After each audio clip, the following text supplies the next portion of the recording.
Major League trading deadline passed today without the Mets adding any more pieces to their empire. So they will go to work tonight at Citi Field, going with what they've got. And so far what they've got has been great at home. Now they're going to try and parlay that over the last 2 months into some postseason play.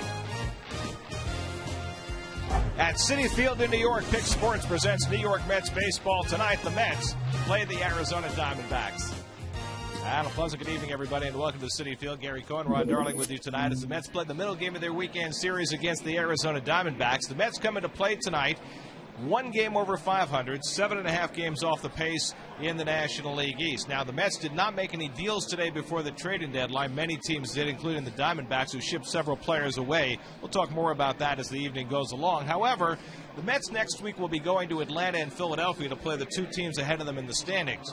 However, if they don't get work done over the next couple of days against the Diamondbacks, they might find the task ahead of them untenable. Well, they'll make it so difficult on themselves. The highest point, of course, there were 11 games over 500, but then they went on that 2-9 road trip, including losing 3 straight in Arizona. Now have lost the first game here. They're putting themselves in a position that they've got to really rout the second division clubs and play 700 to 800 baseball. That's very tough to do. Yeah, the Diamondbacks 27 games under 500. This is a team the Mets have lost 4 straight to. They've got 2 more left with them. Last night, David Wright did his part trying to get the Mets a win. They fell short, but Wright was awesome. Well, what a game by David last night, also known as the Cara and Galante game, but just outstanding with the 2 home runs, the 5 RBIs. That's his 15th multi-home run game in his career. Only Strawberry at 22 has the most, and also 5 RBIs. That's never been done, more than 5, here at Citi Field 7 times by other players. But Wright, a tremendous game, and probably is going to have an August like he had June when he was Player of the Month. And as Cara Ann knows, he deserves it. Tonight, Isanori Takahashi takes the mound for the Mets. He's been moving back and forth, bullpen rotation, and he's on the mound to start tonight. Well, they got a good and bad Takahashi so far as a starter. 5 of those starts, his ERA's under 1. 6 of those starts, it's almost 11. They'll need him to be his finest tonight. And he's going to have to be, because he's going against the rookie Barry Enright of the Arizona Diamondbacks. All he did was load the bases in the first inning in Chase Bank Park, and then he struck out Davis and Bay to get out of it, retired 14 straight, struck out 8 in 8 innings as he was awfully tough. Tonight, Enright makes his 6th Major League start and his first against a team that he has faced before. Takahashi against Enright. Mets and Diamondbacks coming up from Citi Field. All the action tonight right here on Pix 11.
Visit the official online shop of the Mets at Mets.com. Browse the largest selection of official gear, including the latest apparel, nostalgic memorabilia, and authentic classics for the whole family. Get your gear from the official source, the Mets.com shop, except no substitutes. Don't miss a chance to play in the Sean Kimmerling Testicular Cancer Foundation's 7th annual golf outing at Long Island's Muttontown Club. The celebrity guest list is a who's who of Mets legends. Darryl Strawberry and Ron Darling will be there to honor Mets Hall of Famer Ed Kranepool Monday, August 9th. For more information, visit SeanKimmerling.org. I will tell you that I try to play in this every single season because there's just a great mutual interest and family feeling to this great day to raise money for cancer. So it's the Mets and the Diamondbacks getting set to play the middle game of their 3-game series on a gorgeous night in New York. Isanori Takahashi takes the mound when we come back. First pitch coming right up.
Diamondbacks have traded away 2 starting pitchers, a reliever, and a backup catcher over the last few days, but their lineup remains intact, although they'll change it somewhat for the game tonight. Rusty Ryle gets to start in left field. They'll go Haney at shortstop in deference to the Mets starting a lefty tonight. But Miguel Montero, who sometimes sits against lefties, plays tonight. He's had 3 big games in a row.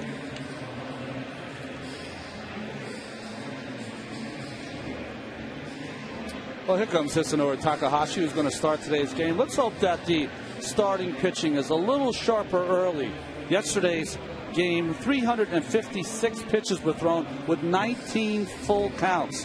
The day before with R.A. Dickey with that gem, 259 pitches. So almost 100 more pitchers in yesterday's game. Takahashi, when he's at his best, has been very economical all season long. 4-4 as a starter, 3-1 as a reliever. You can see those numbers for Takahashi.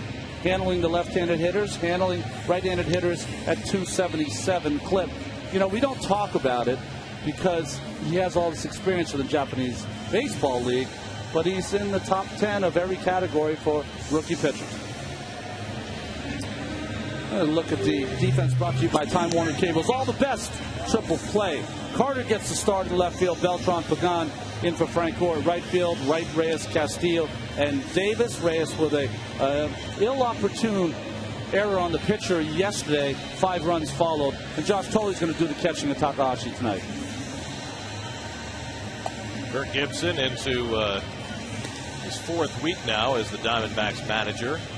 Today, the Diamondbacks traded away their backup catcher, Chris Snyder, sent him to Pittsburgh, and got back a pretty good haul in return. They got Bobby Crosby, former American League Rookie of the Year. They got the former Met Ryan Church, who's not going to join the team until Monday. And they got a pretty serviceable relief pitcher in DJ Carrasco. Well, how about their new GM, Jerry DiPoto, really making his mark here at the trading deadline, really changing at least the ancillary players for Arizona.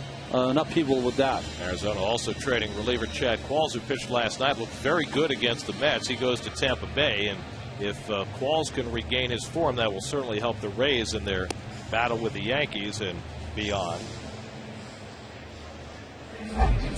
Earlier in the week, the Diamondbacks traded away two of their starting pitchers, their ace Dan Herron and Edwin Jackson, both going in deals. So this is kind of a remade team. However, the core of their team, they're young players, the same young players that took them to the postseason 3 years ago as even younger players. They're still together. Well, probably the best move Kirk Gibson made was putting his leadoff hitter Chris Young back in that slot under A.J. Hinch. He had hit in the 5th, 6th, 7th, and 8th part of the order. But since getting back to the leadoff spot, Chris Young is hitting .301 with almost a .400 on-base percentage. Young had a couple of hits last night in the Diamondbacks' 9-6 win in the series opener. He's up to .268 for the year, 17 home runs, 63 driven in. Still doesn't have the high on-base percentage you'd like to see from a leadoff hitter, but he gives you a different element in that leadoff spot with his power.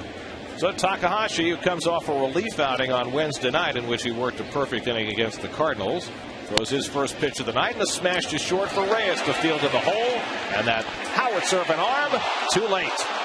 Young beats it out. First pitch of the game results in an infield hit and immediately brings Jerry Manuel out of the dugout to argue with the young first base umpire, Mike McClinsky. Well, great play by Reyes to get in the hole, but see how he took about 2-3 extra strides. He thought that great arm of his would routinely make that play at first base, and Young is out at first base. He's in the air, ball caught, out. I don't know what else to say, Gary. You know, what has really struck me, and there's been so much conversation about umpires the last few years, I hate to add to it, but what has struck me the last couple of seasons about missed calls by umpires is how many have been missed on just this kind of play. Now, umpires have told me over the years that this is the easiest play for them to call because they not only have the value of sight, but they have the value of sound. The ball hitting the glove and the foot hitting the base make very distinct sounds, and all you have to do is see which comes first, and it tells you whether it's out or safe. And for the life of me, I can't understand why we're seeing so many missed calls on that type of play. It's got to be somewhat of an anticipation or not ready to get the job done or a simple mistake. Well, here's Kelly Johnson, who gave the Diamondbacks the lead last night with a 2-run homer off Raul Valdez. Johnson's 17th home run of the year, a new career high for him. There's your umpiring crew, a very young crew. Eric Cooper is the acting crew chief, the home plate umpire. McClinsky, who just missed that call. Bill Miller and Chad Fairchild, who had the plate last night.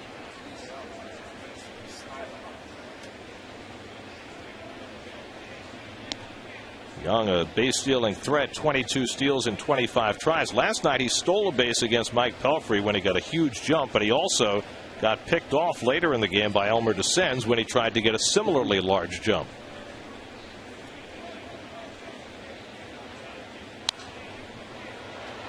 They have a different style here in Arizona. We talk about it all the time with Pagan and Castillo. If Reyes gets on, they will take a few pitches. That's not the second place hitter, Kelly Johnson. He is swinging from the get-go. You know, Johnson's got 46 extra base hits this year, 6th in the league, so he's a different kind of number 2 hitter.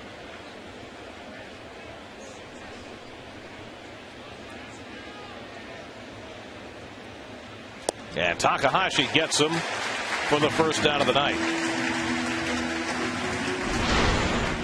Well, just a nice slider by Takahashi. Not that big curveball. Starts it in the middle of the plate. And we've seen Kelly Johnson is compromised by that pitch from a left-handed pitcher. So 1 out and 1 on. And Takahashi's strikeout numbers have continued high. Not quite as high as they were in the bullpen, but he's still averaging over 8 strikeouts per 9 innings this season. Here's Justin Upton, who's riding a 15-game hitting streak, hitting .407 over the 15 games. It's the longest active streak in the National League right now. Well, you folks at home, let's watch Josh Thole now. Catching the knuckleball is a lot different than catching these kind of dart throwers who want to change speeds. And let's see how still Josh Thole can receive the baseball, how quiet he can receive the baseball. That's how you get pitches from the umpire. Calls for the changeup, and Takahashi misses with it, 2-0. You'll notice when he's not at his best, there's a lot of reaching for the baseball. You want the ball to come to you and be able to just kind of cradle it when you catch it.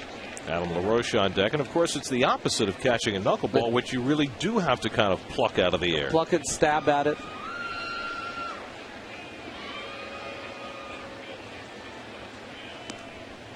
It's like you're using the, you want to make sure the ball gets into your body because it could break significantly a significant amount late to get yourself a strike.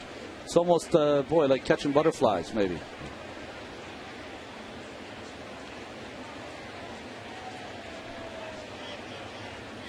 And a good changeup on 2-0.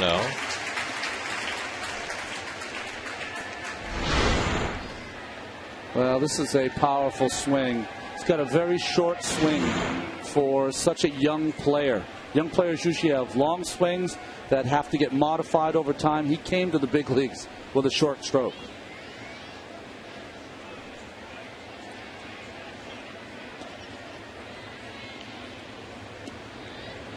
We saw Young try and get the early break against the right-handers last night. A little different against the lefties. He seems a little befuddled by the move of Takahashi, who does not have, by left-hander mode, a great move to first base. He is quick to the plate.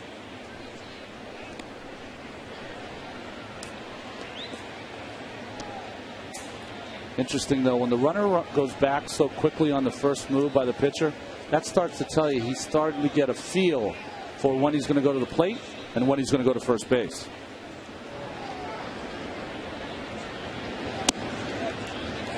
Speed pitch for a strike, and it's 2-2. There's so much movement and hesitation in Takahashi's windup. It's got to be difficult for him to adapt to getting the ball to the plate quickly out of the stretch. That's something that he's always had to work on. And in fact, from the windup, it's much more difficult for the hitters to pick it up. He's a little compromised when he's in the stretch.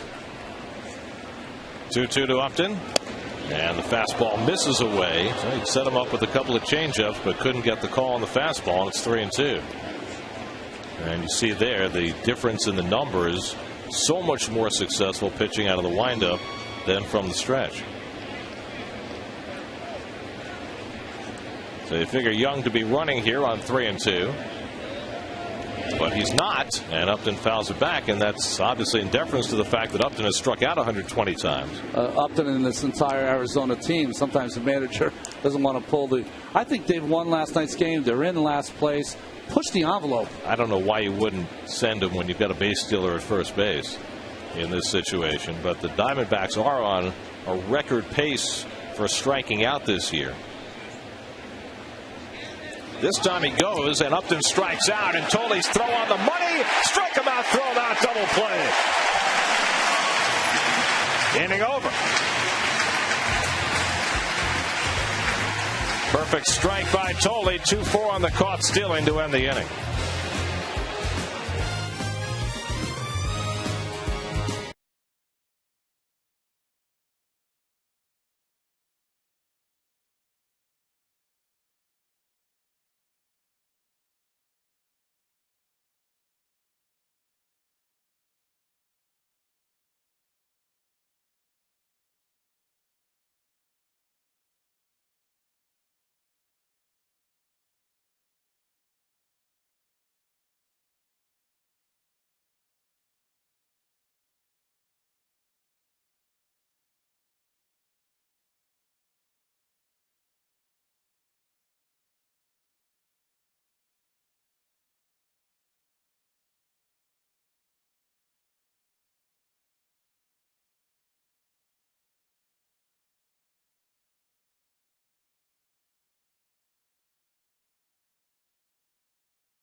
It's in your wallet. Most significant changes tonight. Luis Castillo goes down to the 8-hole, and Jeff Francoeur out of the lineup tonight, and Chris Carter in. Francoeur has been struggling. Jerry Manuel said we have too many holes in our lineup right now, and so he's going to try and get a little pop out of Carter in that 6th spot.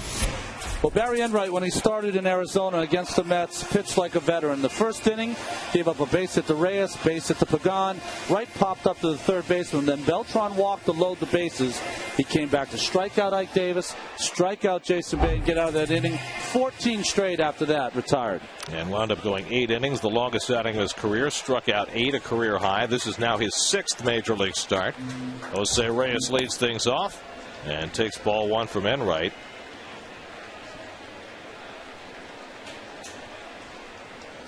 Barry Enright, 24 years old, from Stockton, California, number 2 pick in 07. Little dribbler down to third. Reynolds charging hard with the bare hand and throws out Reyes. Jose didn't get out of the box particularly well. And a nice play by Reynolds for the first out. Well, Reynolds was playing him awfully shallow and came in very quickly. Read that ball off the bat very well. Jose got stuck in the box a little bit. End result, 5 fingers. Not a 5-finger discount, but 5-finger out.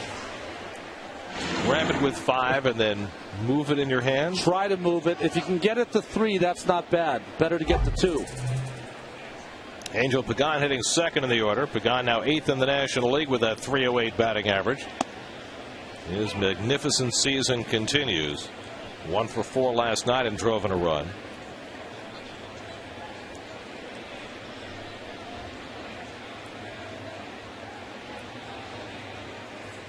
And Angel has a base hit.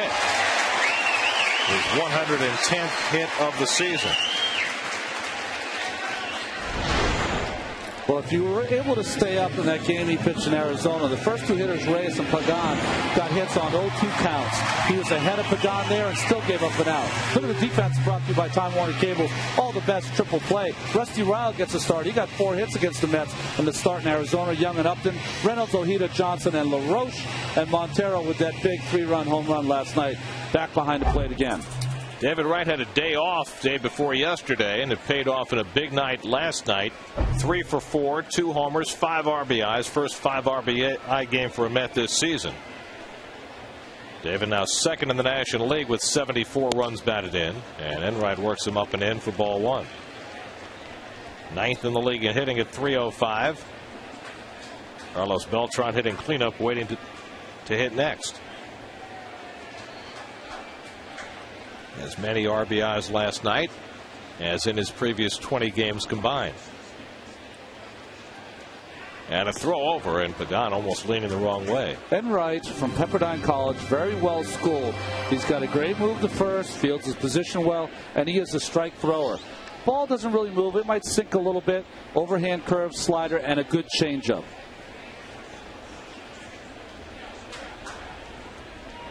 Comes off a no decision against the Giants his last time out on Sunday.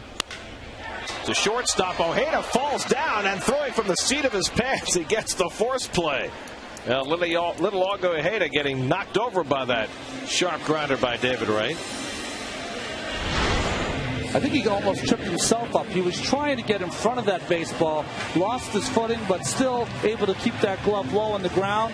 The wherewithal to know to make a little short toss to second. Let's not get 2. Let's just get a sure 1, and he did. He can field, Gary. He's always been known for his gloves. Second base, shortstop, third base, wherever you want to put him. So here's Beltran with 2 out and Wright at first. Carlos 0 for 3 last night, hitting just .216. This is now his 14th start since coming back from the disabled list. He's had 51 at bats.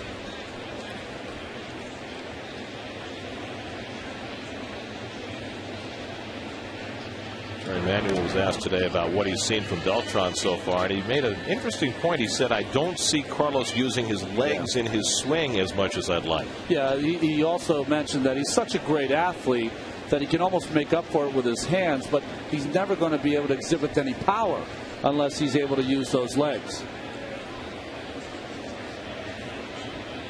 And I guess the question then is it because he can't use his legs? Is he not able, or is he just not trust the knee enough to get them into his swing? I would guess the latter, that he's just tentative to go all out yet as far as in the batter's box. You know, the one thing I've learned from Keith sitting up here all these years, the legs and the base for a hitter, just so important.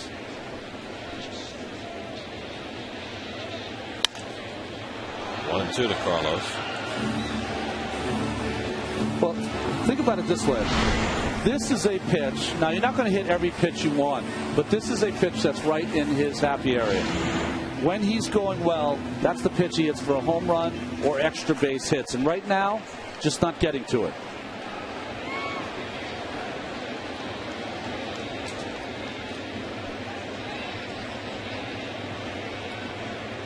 Right at first base. He takes off, and Beltran fouls it off.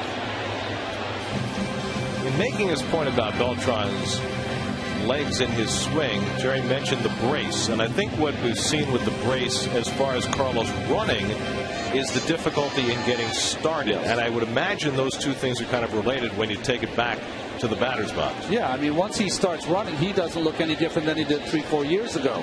But I think that has, you know, maybe the small little quick movements are the problem with the brace. The explosion in the air to shallow right center. And in comes Chris Young to call, and that retires the side. A hit and one left. After one at Citi Field, Mets and D-backs, no score.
Talking about Carlos Beltran and his legs in the batter's box. Let's take a look on that last swing. Well, what you like about it is that the toe tap and he's balanced.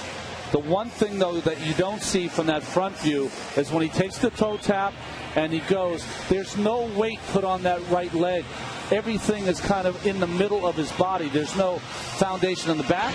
There's no real putting any weight on the front. So what he ends up doing, hitting from the waist up. And, of course, you can definitely hit 300 from the waist up. Are you going to have the kind of power that he's had in the past? I guess the other question about that is when he tries to transfer his weight, there's a certain amount of torque that goes on that front leg. And can he even rotate it the proper way to hit with the brace on? I don't think he can rotate it because that brace has been put to do what?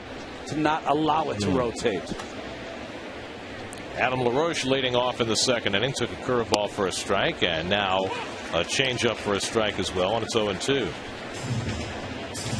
LaRoche hitting .303 against lefties this year. I'm surprised to see that, hitting for a much higher average against lefties than against righties, and 4 home runs against left-handers.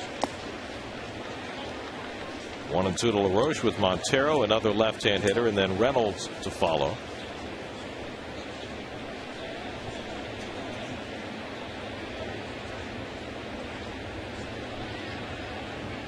Takahashi was terrific in his last start against the Dodgers 9 days ago.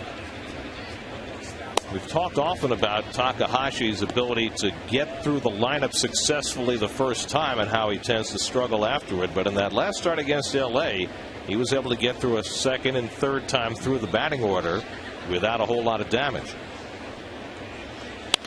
Ground ball toward the middle, and Castillo with a beautiful sliding stop has to double clutch and still throws out the slow-footed LaRoche. Nice play by Louis for the first down. Good job said by Takahashi to Castillo. Nice. These are such important plays for a pitcher. It's a ground ball. It hit a good spot, but Castillo not only ranging far to his right, cradles that ball, and even after the double clutch, he's able to throw a ball to first base, and Ike is, well, he's not 100% vacuum, but he's as close as the Mets have had, and it's quite some time. So 1 out. Here's Miguel Montero.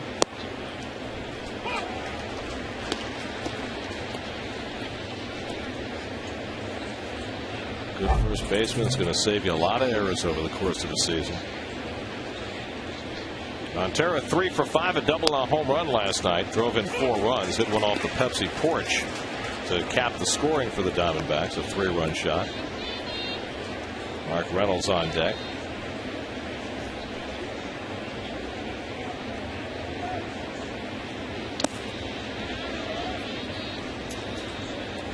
What's great about the good first baseman, they start their glove low and then they move it up. And 2 reasons you do that. One, you're not surprised by the hop. Secondly, it's not going to go into your glove. Or maybe I'll add one more.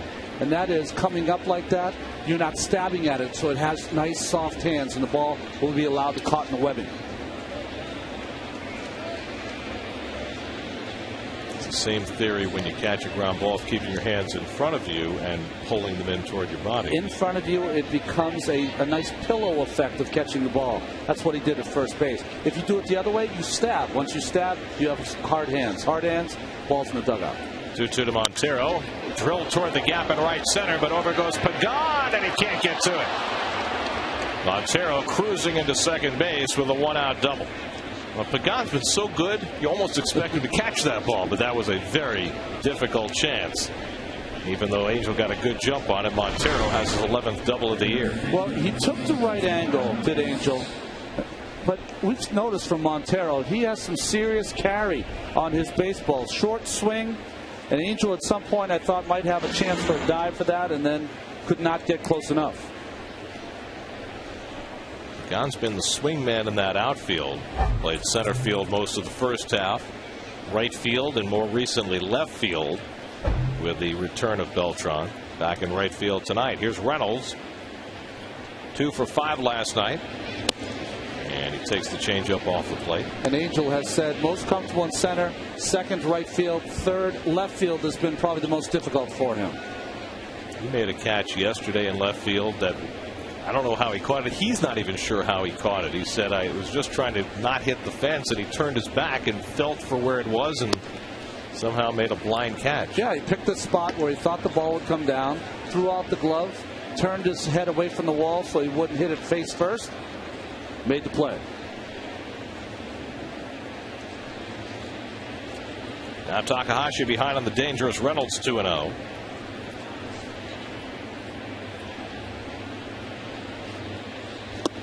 And a 2-0 changeup. That's something you expect from Takahashi. You do, but I think on the bench, Upton got a 2-0 changeup. Now Reynolds has gotten a 2-0 changeup.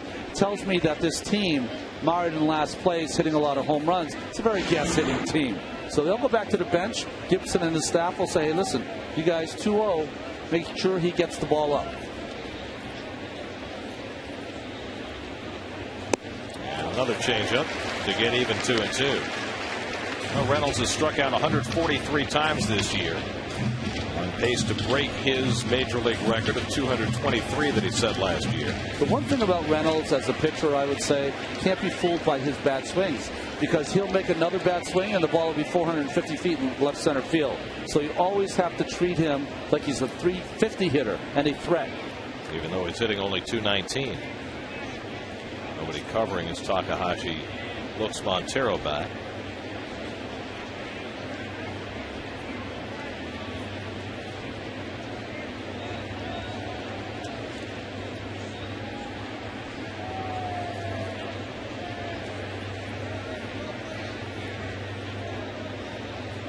And Reynolds down swinging at the changeup. He threw him 3 in a row after falling behind 2-0. And Takahashi has his 3rd strikeout of the night. Well, this is a pitch that Takahashi will have to use and have to show. Reynolds is going to have to show Takahashi that he can put that ball in play. Until he does, he's going to have to stay with a steady diet of those changeups. So 2 out. Montero still at second. And now the number 7 hitter, Rusty Ryle. And that was the 700th career strikeout for Mark Reynolds. Took him only 516 games to do it. Some 48 games faster than the previous record holder, Bo Jackson. And the Elias Sports Bureau did some great digging today and came up with a comparable number. Mark Reynolds, close your ears. You give it, Gary. Well, 699 strikeouts is what Reynolds had coming into the day in 515 games. 699 strikeouts is the exact number of strikeouts that Stan Musial had in his 22-year Major League career in 3,026 games. I told Mark Reynolds to close. Oh, he's probably not listening. Good. Don't tell him, guys, if you're in the clubhouse. That is just unbelievable. Stan the Man. Yeah. You don't get a nickname like the Man unless you are. But you know what? That's twice as many strikeouts, Musial, as Joe DiMaggio had in his career. DiMaggio had nearly as many home runs as strikeouts. Well, Pujols is the closest thing to those kind of numbers. You know who was also great during the prime of his career at making contact while hitting home runs? It was Gary Sheffield. Yeah. Never struck out a lot, despite that violent swing of his. I think when the Cardinals were here, I gave the number in 2006 when the Cardinals won the World Series, as all you Mets fans know. Albert, 49 home runs that season, 50 strikeouts. Pretty amazing. For this day and age, it's stunning. 1-2 now to Ryle. Well, there's an illustration of how the strikeout has become expanded and how the stigma against striking out has changed over the years. I think that's more important than the pitchers getting the strikeouts, is that hitters find the strikeout just a regular out, as opposed to people, when we have Ralph Kiner here, of course, will say that if you struck out over 100 times, you had a quick ticket to AAA.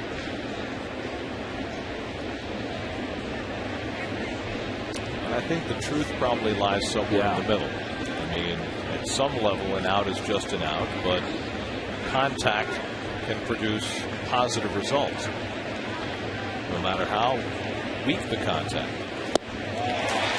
Rusty Ryle down swinging, and Takahashi off to a fine start. 4 strikeouts in the first 2 innings. Ike Davis to lead off the bottom of the second when we come back.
TriState.com. Right has a few hours to finish this month strong, but realistically, if he can have an August like he had in June when he's Player of the Month, Mets have a chance to turn it around. Takahashi, if you keep the Diamondbacks in the park, they're 4-33. And offense, no repeat performance versus Enright. We told you how great he was in his last start. 8 innings pitched and 8 strikeouts. Well, this is about as beautiful day as you could ask for in the middle of the summer in New York. And the Mets trying to finish off the month of July strong as a team as well. It has certainly not been a fine month for them. They've gone just 8-17 in the month of July after going 18-8 in the month of June. Mike Davis 0 for 3 last night. And he pops one foul. The Mets have never had back-to-back months in which they've been 10 games over 500 one month and 10 games under 500 the next month.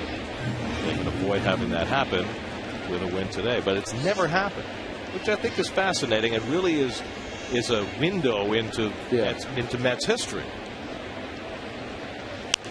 because most of Mets history is either very, very good or not very good at all. There have been a lot of years where this team has been up and down and finishing somewhere in the middle. Yeah, a lot of bad punctuated by some tremendous good every once in a while. And you see those records, and I think not only is it kind of a theme of this organization, as Cooper calls Davis out on that curveball down, you got to watch yourself, Ike. First year, you're not allowed to say too much. I think it's a theme of this team in a little bit. You think about David Wright went through a period of time. You see this curveball, could have been low. The kind of pitches that rookies sometimes are called on. Except you have a rookie on the mound. That's right. David Wright had a May where he couldn't hit the ball, and then a June as good as any June you've ever seen in the history of a Mets offensive player. Mike Pelfrey was on his way to 20 wins until he wasn't. It's been a very strange season. And the Mets are hoping that the final 2 months of the season can be on an upward climb. And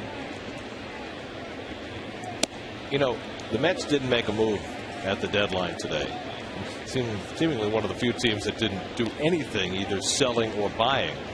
And I talked to a lot of Met fans today, and the consensus that I got was that most Met fans were happy that the Mets didn't move any of their young pieces, like an Ike Davis, like a John Neese, like a Ruben Tejada, or a Henry Mejia, Wilmer Flores. I think there's an understanding that the Mets have some pretty good young talent in place, and they might make a move this August to try and get better if they feel like they're in the race. But even if they don't, that there's a lot of hope here going forward over the next couple of years. Well, which tells you, as we talked to Jerry today, that at the development stage, some of these young players are being developed very, very well and ready to perform here. From the Davis, Tejada in small stretches during the season. Of course, Tolley. Of course, Jonathan Neese, who's having an outstanding rookie year. But I think more importantly, Jerry said to us, and so listen, we have the same team we've had. What we need to do is continue to pitch well, which they've done for the most part. But we need to get our hitters, all of them hot, red hot, and make a run. And that's the only way they're going to be able to do it. Carter draws a one-out walk.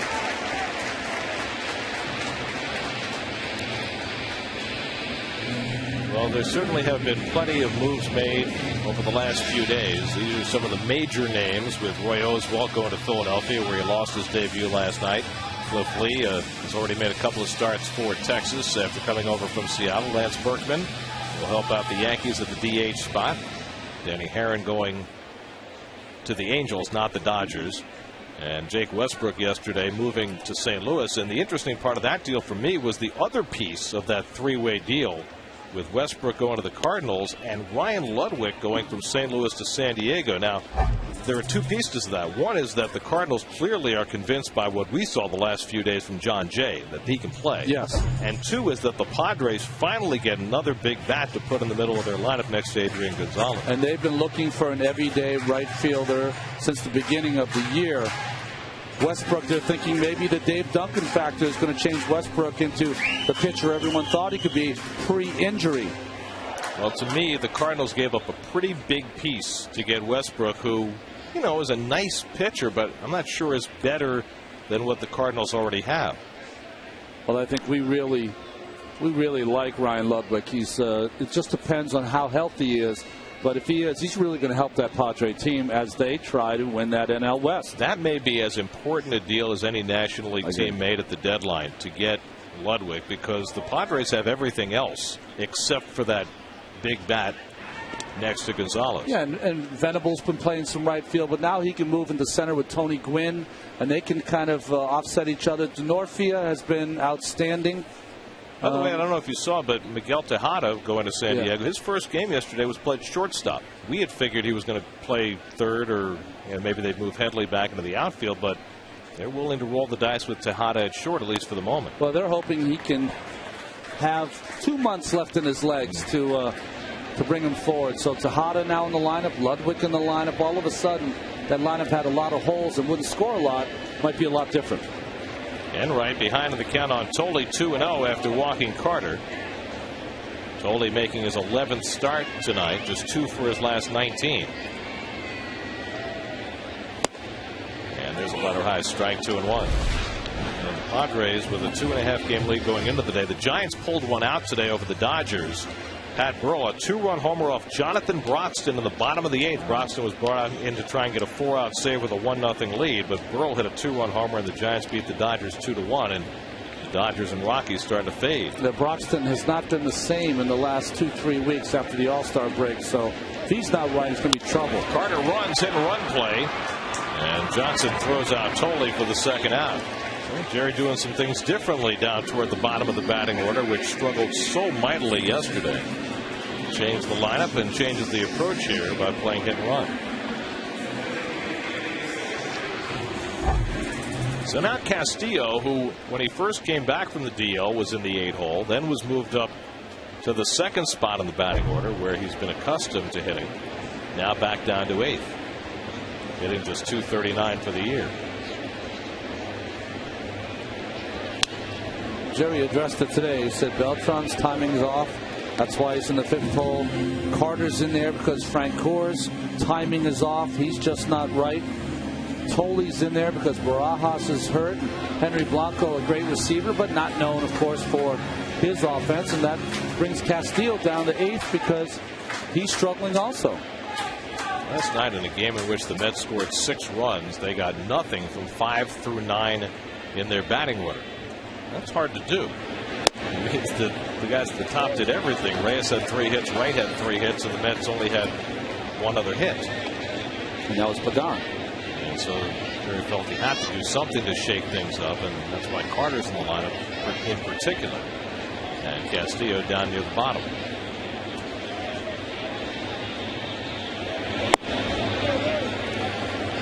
Out of Castillo. But the problem you get into with Louis is his game in this kind of spot, if he's hitting second, is to get on base. Well, you got the pitcher on deck, and a walk here is not going to be a run-producing play. You'd love for him to expand the zone a little bit and look to drive in the run. But that's not really his game.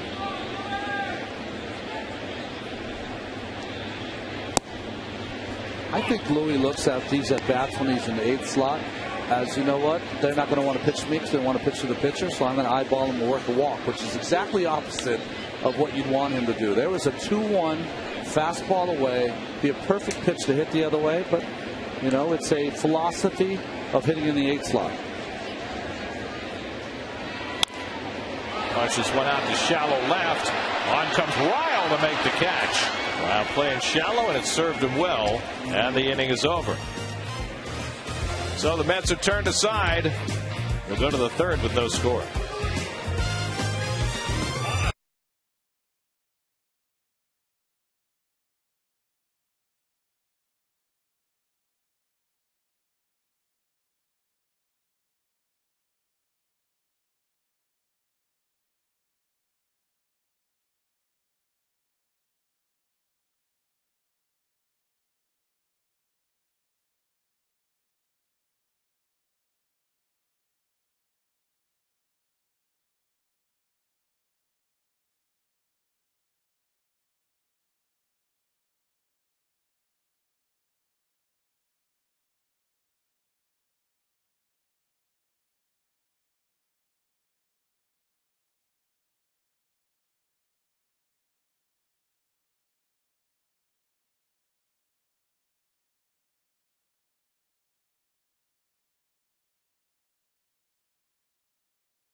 Isunori Takahashi early in this game has been setting the sun on the Arizona Diamondbacks. Well, against this aggressive, prone to strikeout offense, you've got to have your secondary pitches going, and he has. A little slider to Johnson, location, down. Change up to Upton, location, down.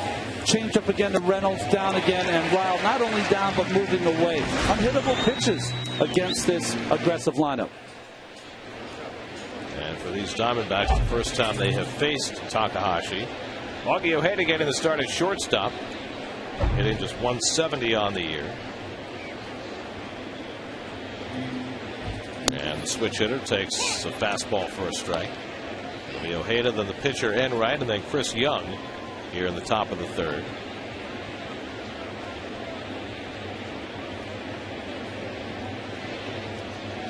One of the trades the Diamondbacks made today was to send their backup catcher Chris Snyder to the Pirates in a 5-player deal, and one of the players they got back in that deal was the former Met Ryan Church.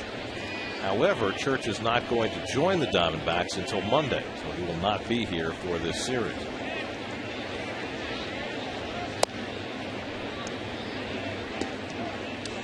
I don't get that, but you know, I mean, he's in St. Louis. Well, I mean, I last time I looked, occasionally they have a flight to New York from St. Louis. Yeah, it's been a rough couple of years for Ryan. You know, you got to. I'm not walking in his shoes, so I don't know. I just one of the things that can endear you to your teammates is to get there as quick as you can. But you know, you're on a last place team in Pittsburgh, and the general manager or the manager calls you in and says, "We've traded you," and you're thinking, "Gosh, I'm going to be in a pennant race." Yeah.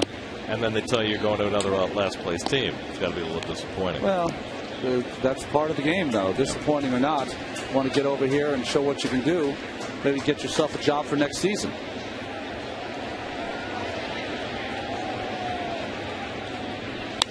Ojeda pops one up behind the plate, and that'll come back out of play.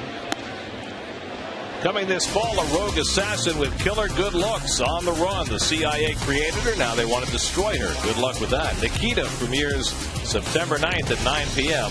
on Pix 11.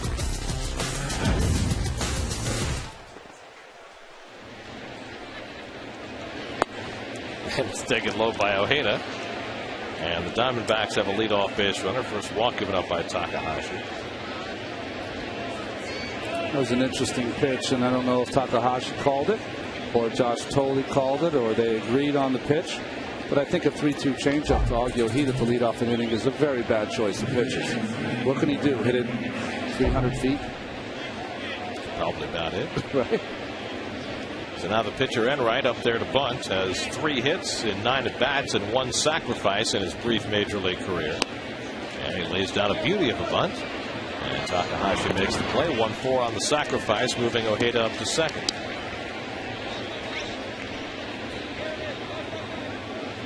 New York Mets baseball is brought to you by Jeep. I live, I ride, I am Jeep.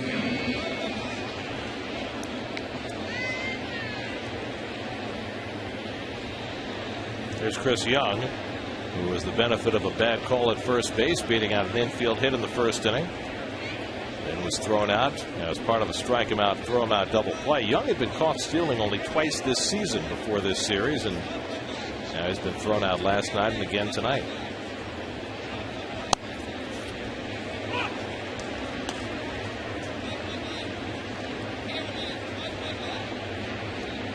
Kelly Johnson on deck.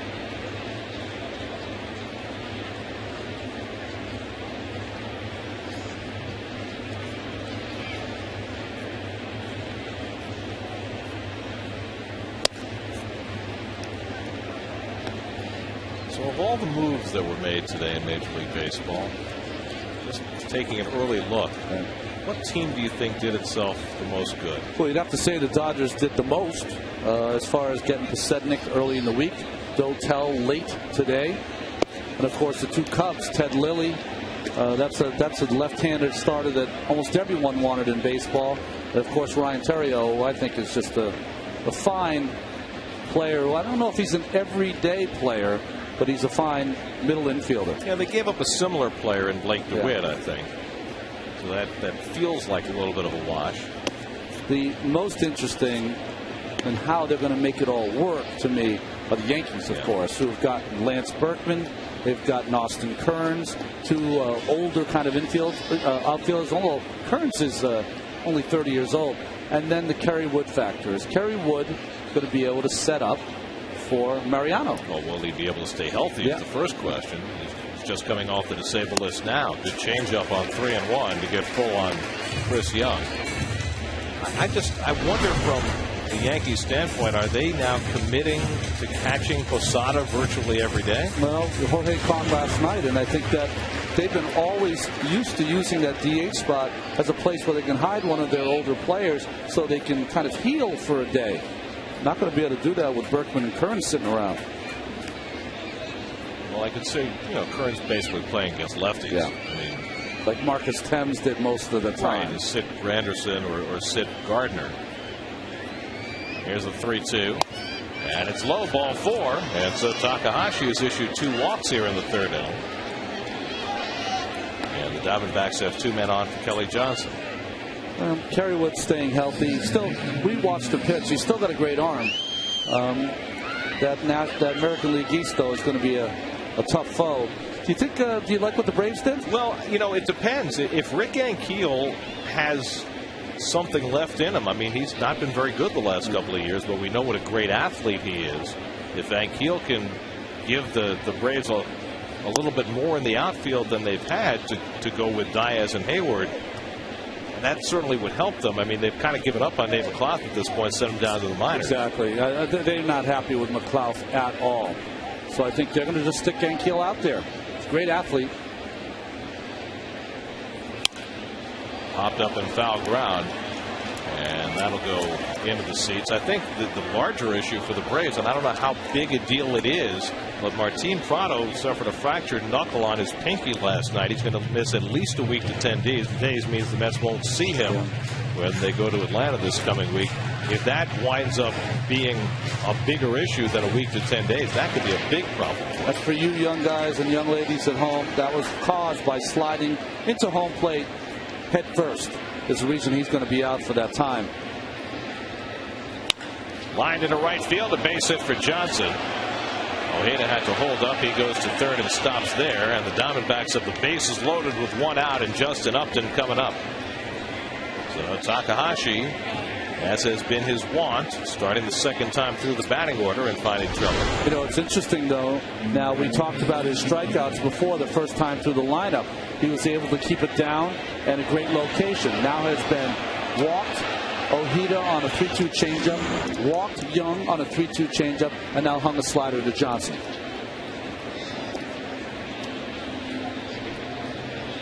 Ojeda's at third, Young at second, and Johnson at first with 1 out, and now Upton, who struck out as part of a strike him out, throw him out double play to end the first inning.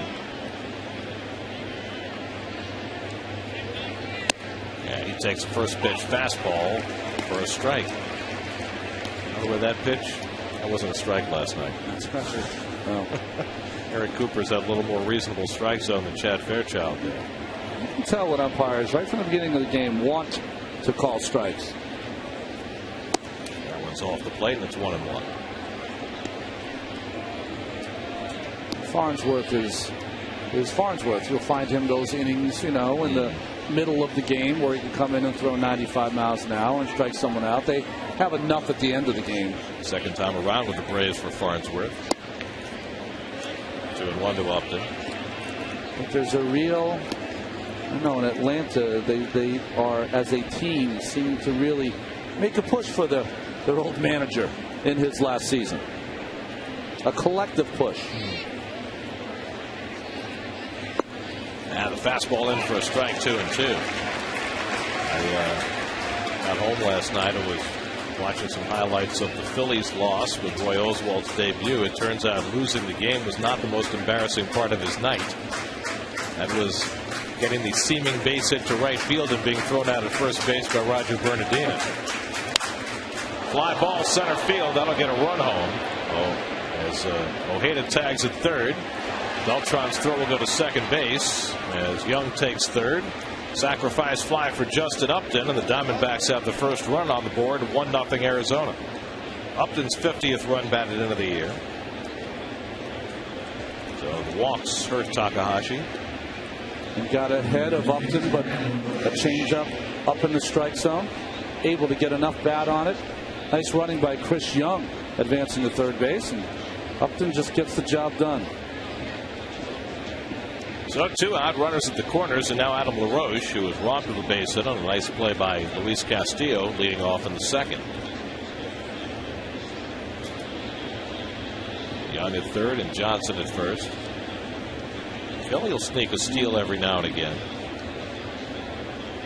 but staying very close to the bag on the first pitch to LaRoche.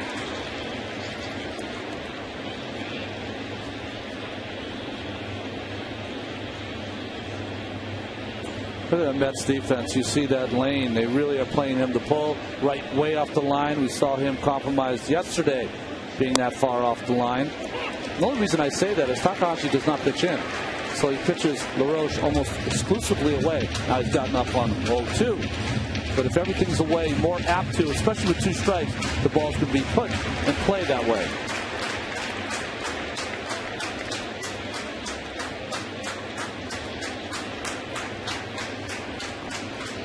Now the 0-2. Grounded right at Castillo. Plays that roller and throws out LaRoche to end the inning. So Takahashi limits the damage to 1 run. 1-0 at middle of the third.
Dodge.com or see your local Dodge dealer today.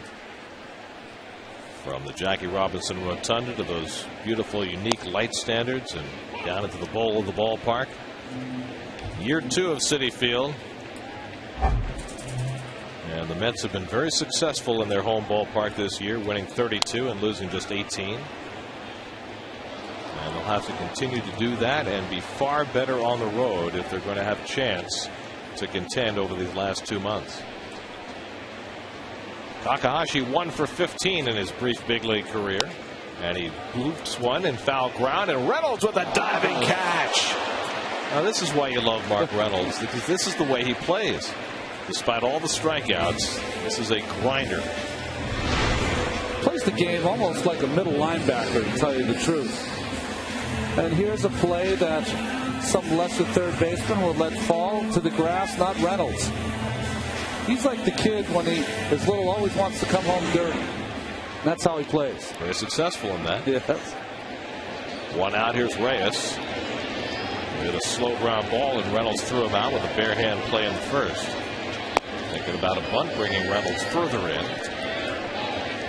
Jose started the night with an 11-game hitting streak, hitting .340 over the 11 games, 3 hits last night.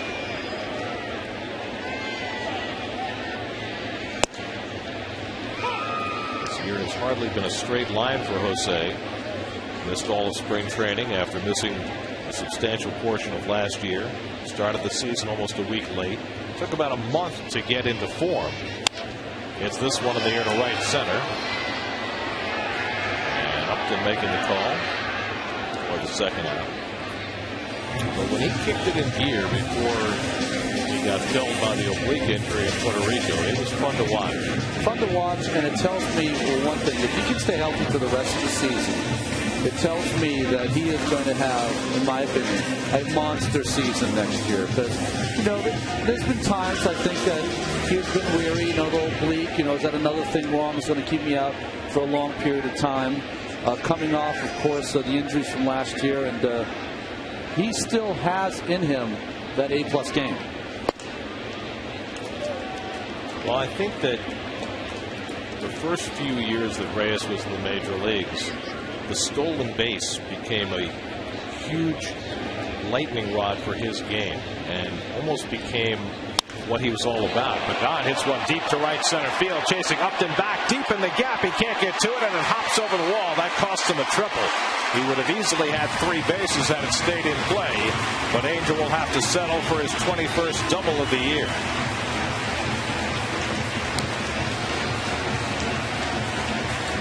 Well, ho-hum, Angel Pagan, first 2 at-bats, 2 for 2 again, trying to come inside. When they don't get inside and leave it on the outer part, waist high, that has been the power place for Angel Pagan. 37 extra base hits now for Angel. Tying run at second with 2 out for David Wright. But I think what we've learned about Jose is that the stolen base isn't nearly as important as his overall offensive game. His overall offensive game, and I think he can be a more well-rounded player. And I think what we saw, especially from last year, how important his defense is for this ball club.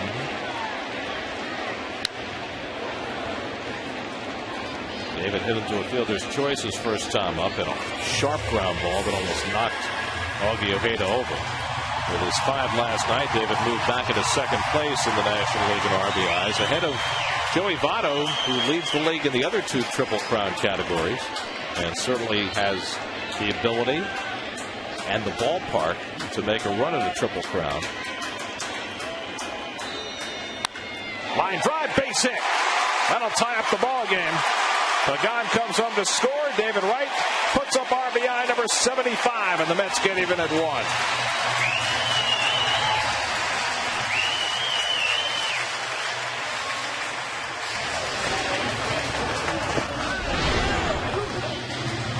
Well, nice hitting right there. Ball inside. But David off that plate, that inside corner becomes almost middle of the plate. We saw him last night hit a ball on his shoe tops down and in for a 2-run home run. And a line drive here to score Pagan. The Mets' first run of the game is brought to you by Dunkin' Donuts. America runs on Dunkin'. Now Beltran, who flied to center his first time up. So after 2 out and nobody on, Pagan doubles, Wright singles him home.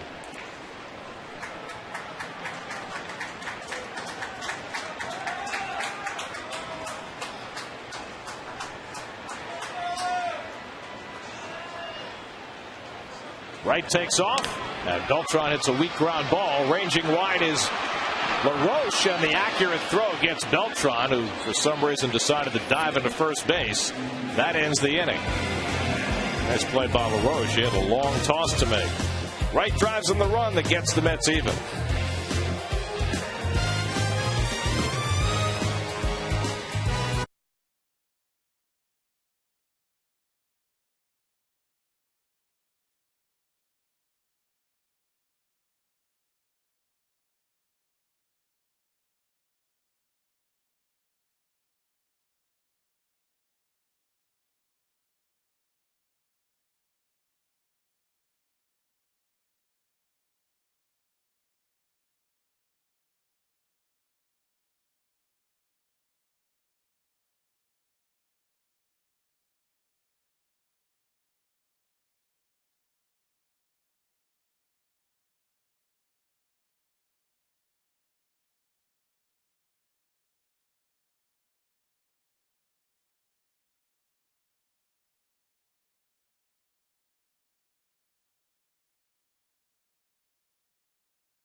Fan Fest. The Astros decided not to put Brett Myers on the open market, at least not for a very high price, and you can see why the way he has pitched this year. Dan Uggla helping to keep the Marlins alive, and Roy Halladay ho-hum. He has been terrific for the Phillies, despite a one-loss record that's pedestrian, not his doing. Miguel Montero leads off in the fourth inning in a 1-1 game and takes a knee-high fastball for a strike. Montero doubled to right center in the second inning. Now 4 for 6 in this series. Takahashi gave up a couple of walks and a hit, but only 1 run in the third. And Montero waits on the breaking ball and pulls it foul. 0-2. Has Montero ever hit anything soft, by the way? Every time he makes contact, it's a line drive somewhere. Mark Reynolds on deck, then Rusty Ryle. Well, Montero missed 2 months this year because of injury, and certainly put a crimp in the Diamondbacks' plans. Chris Snyder did the bulk of the playing, and Snyder's now been traded away to Pittsburgh. Diamondbacks called up catcher John Hester, who played at Stanford, to be the backup catcher. Talking about catchers, what do you think of that Matt Capps trade? Matt Capps got his first American League save for the Minnesota Twins, but... Well, I think 2 things. Popped up, and Ike Davis taking charge. Montero retired 1 out. I think that Capps is a really good closer, but I don't know that he's a significant upgrade from what John Roush was doing for the Twins, but that certainly lengthens their bullpen. But the other piece is that the Twins gave up their most marketable commodity, their young catcher Wilson Ramos, who obviously was not going to play for the Twins. He's stuck behind Joe Mauer. But I just wonder whether the Twins could have gotten more for him than a Matt Capps if they had maybe waited till after the season. And for the Nationals, I think it's a great trade because now they've got the successor to Pudge Rodriguez. And can learn under Pudge Rodriguez. That too. Rusty Ryle on deck. Reynolds struck out his first time up, and that fastball off the plate, 2-0. The last week or so, the Twins though had to rest Roush a couple of times because he's just a little tender arm. He's doing something he hasn't done for an entire season before. So not only is Capps having a good season, but maybe some insurance for Roush in case down the road. Of course, they also have Matt Guerrier, who can pitch the 8th inning for them. Their bullpen's pretty good, but there's no question it's stronger now. I just wonder whether, they played their chip a little early. Yeah. How about a foul down the right field line? The other thing for the Nationals that's great about that is they don't have to worry about making Bryce Harper a catcher now. Bryce Harper catcher, and also maybe Ramos and Strasburg can grow up together. Jordan Zimmerman coming back. Stammen won a game last night. Drew Storen's going to be their closer now that Capps is gone. A lot of good things happening down south of here. That team is definitely going in the right direction. Fastball, strike 3 call. Well, after all the changeups last time to Mark Reynolds, Takahashi surprises him with a 2-2 fastball. Can I tell you, a nice counter by Takahashi, who gave up a run in the prior inning because they were laying off his breaking pitches. He's decided to change his tune here the second time through the order and the bottom of the order. Start going with a little more fastballs to get ahead of these Arizona hitters. Nice choice. 5 strikeouts now for Takahashi. Here's Ryle, who fanned his first time up.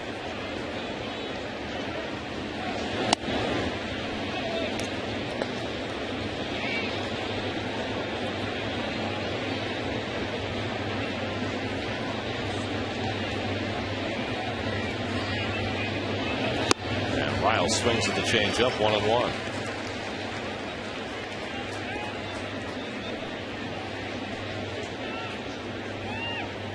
Augie Ojeda, the number 8 hitter, on deck. Each team with a run on 3 hits tonight. 1-2 to Ryle. Fastball in and down. Changeup down and away. Slider down and in. I mean, you never know what you're going to get off Takahashi. The key for Takahashi, everything's got to be down. If it's down, then they swing the changeup in the dirt. Now ahead 1-2. Totally moves away. And the fastball outside, 2-2.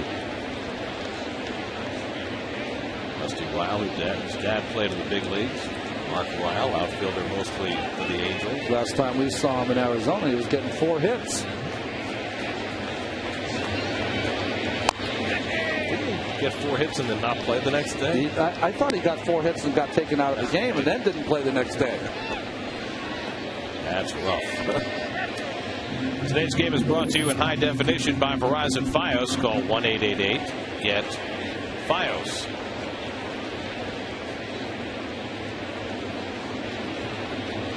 Takahashi's 2-2, and he foul tips it. Held by Toley, strike 3. 6 strikeouts for Takahashi over the first 4 innings, just 1 shy of his career high.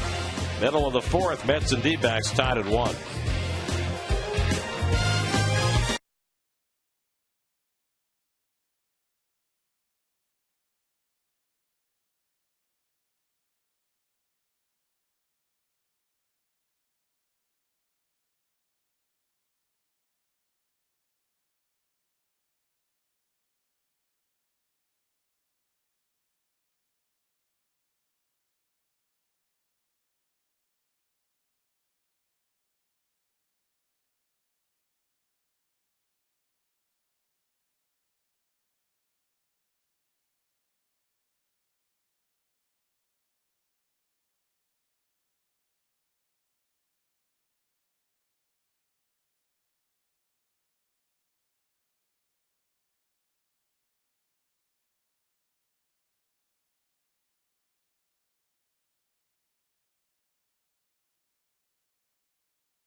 Ike Davis leads off the home 4th inning and takes a breaking ball at the knees from Barry Enright. Davis struck out looking his first time up. It'll be Davis, Carter, and Toley for the Mets, who have yet to beat the Diamondbacks this year. 0 for 4. 0-2 to Davis. Let's check in with Kevin Burkhardt. Kevin? Guys, Ike Davis, you look at what he's done in his body of work since being called up. And I talked to Howard Johnson about that today. And he said, well, I think for me there are a couple of things. Number one, how he's dealt with failures when they've happened. And he's done very well with that. He never takes a grudge. He's always ready to go the next at bat. I think he's done real well with that. To me, I see a guy that's come up, that's had some success, and he pops up here. Ryle camps under it, makes the play. Since had some success, pitchers started learning that, dealing with him differently, and now he's learning how to adjust and go about that. Every day is school for Ike Davis, and there's really 2 classes he takes. One is with me, when we go over mechanics and timing and do our work in the cage. The other is the game. The 4 or 5 at-bats are just simply irreplaceable. And Hoja said something interesting, guys. He said the one thing is about this. I said, do you feel that Ike has had a hot streak yet? He said, well, not really, but in a way, I think it's a really good learning tool because he's come up and done this, and he hasn't gone, more than 2 games without a hit. So he's learning how to survive at the Major League level. A lot of times, as LaRoche makes that pick, over to Enright, 2 down, a lot of times when you get to this point, and if a guy comes up and has a hot streak, you think it's so easy. He has not had that. I think it's somewhat helpful in the learning curve. Guys? Kevin, in talking to Ike, he has said one of the biggest differences, and he didn't know it was going to be like this, in AAA, AA ball, if you have a weakness, it takes about a week or 2 weeks to get through the league. If you have a weakness in this league, it takes a couple of hours and it will be installed the next day. I think the adjustment curve has quickened along with everything else in this world because everybody can see every pitch of every game now. And, it's not just word of mouth now. The video's there the next day. The king has no clothes. That's exactly right. Josh Tolley grounded out his first time up. And Enright gets ahead of him 0-2. Enright is a strike throwing machine. And when he has his bad games, I bet you it's to a fault that he throws too many strikes. But I like his demeanor and presence on the mound. 10 walks in 33 innings this year. Since being promoted, he had never played in AAA. He started out this year at AA Mobile, where he was 4-1 in 14 starts before being called up at the end of June.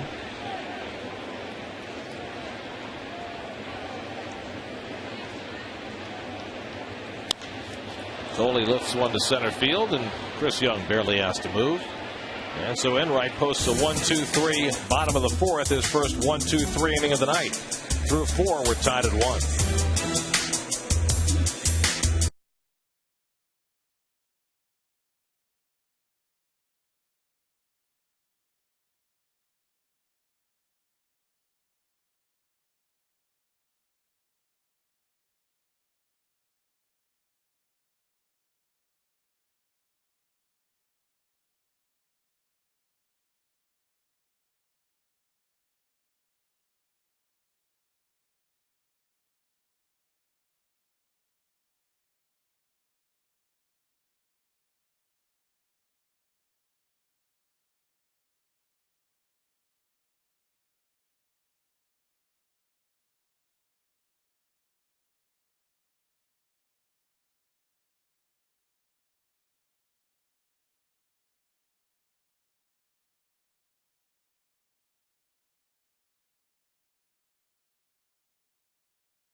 Celebrate Mets greats Frank Cashin, Dwight Gooden, Davey Johnson, and Darryl Strawberry as they're inducted into the Mets Hall of Fame at Citi Field tomorrow afternoon at 12:30 p.m. with a special pregame ceremony. Get your seats directly at Mets.com. And all 4 of tomorrow's inductees are in the building today. Held a press conference, had a luncheon. You said they were all in great form today, right? The wonderful thing, 2 things. One, yeah. Frank Cashin looks and sounds great. Despite the health problems that he's had over the last few years. But the second thing is, the line of the day was from Davey Johnson, who said, "I'm not often humbled." Oh, good. Then that's the Davey I know. He hasn't changed. Exactly right. That's what I was thinking. He said, "I'm not often humbled, but when I got the call for this honor, I was humbled." So that's a first. Very nice. But they all looked and sounded great, and I think they were all genuinely touched to have been tabbed for this honor. Augie Ojeda goes around 0-2. In fact, Darryl even said, people talk to me all the time about you're supposed to be in Cooperstown. He said, forget it. This is the Mets Hall of Fame. This is where we want to be. This is our Cooperstown. So that was a very nice touch. Augie Ojeda walked and scored his first time up. Well, after tomorrow afternoon, approximately 1:30 or so, there'll be 25 members now on the Mets Hall of Fame. That's pretty cool.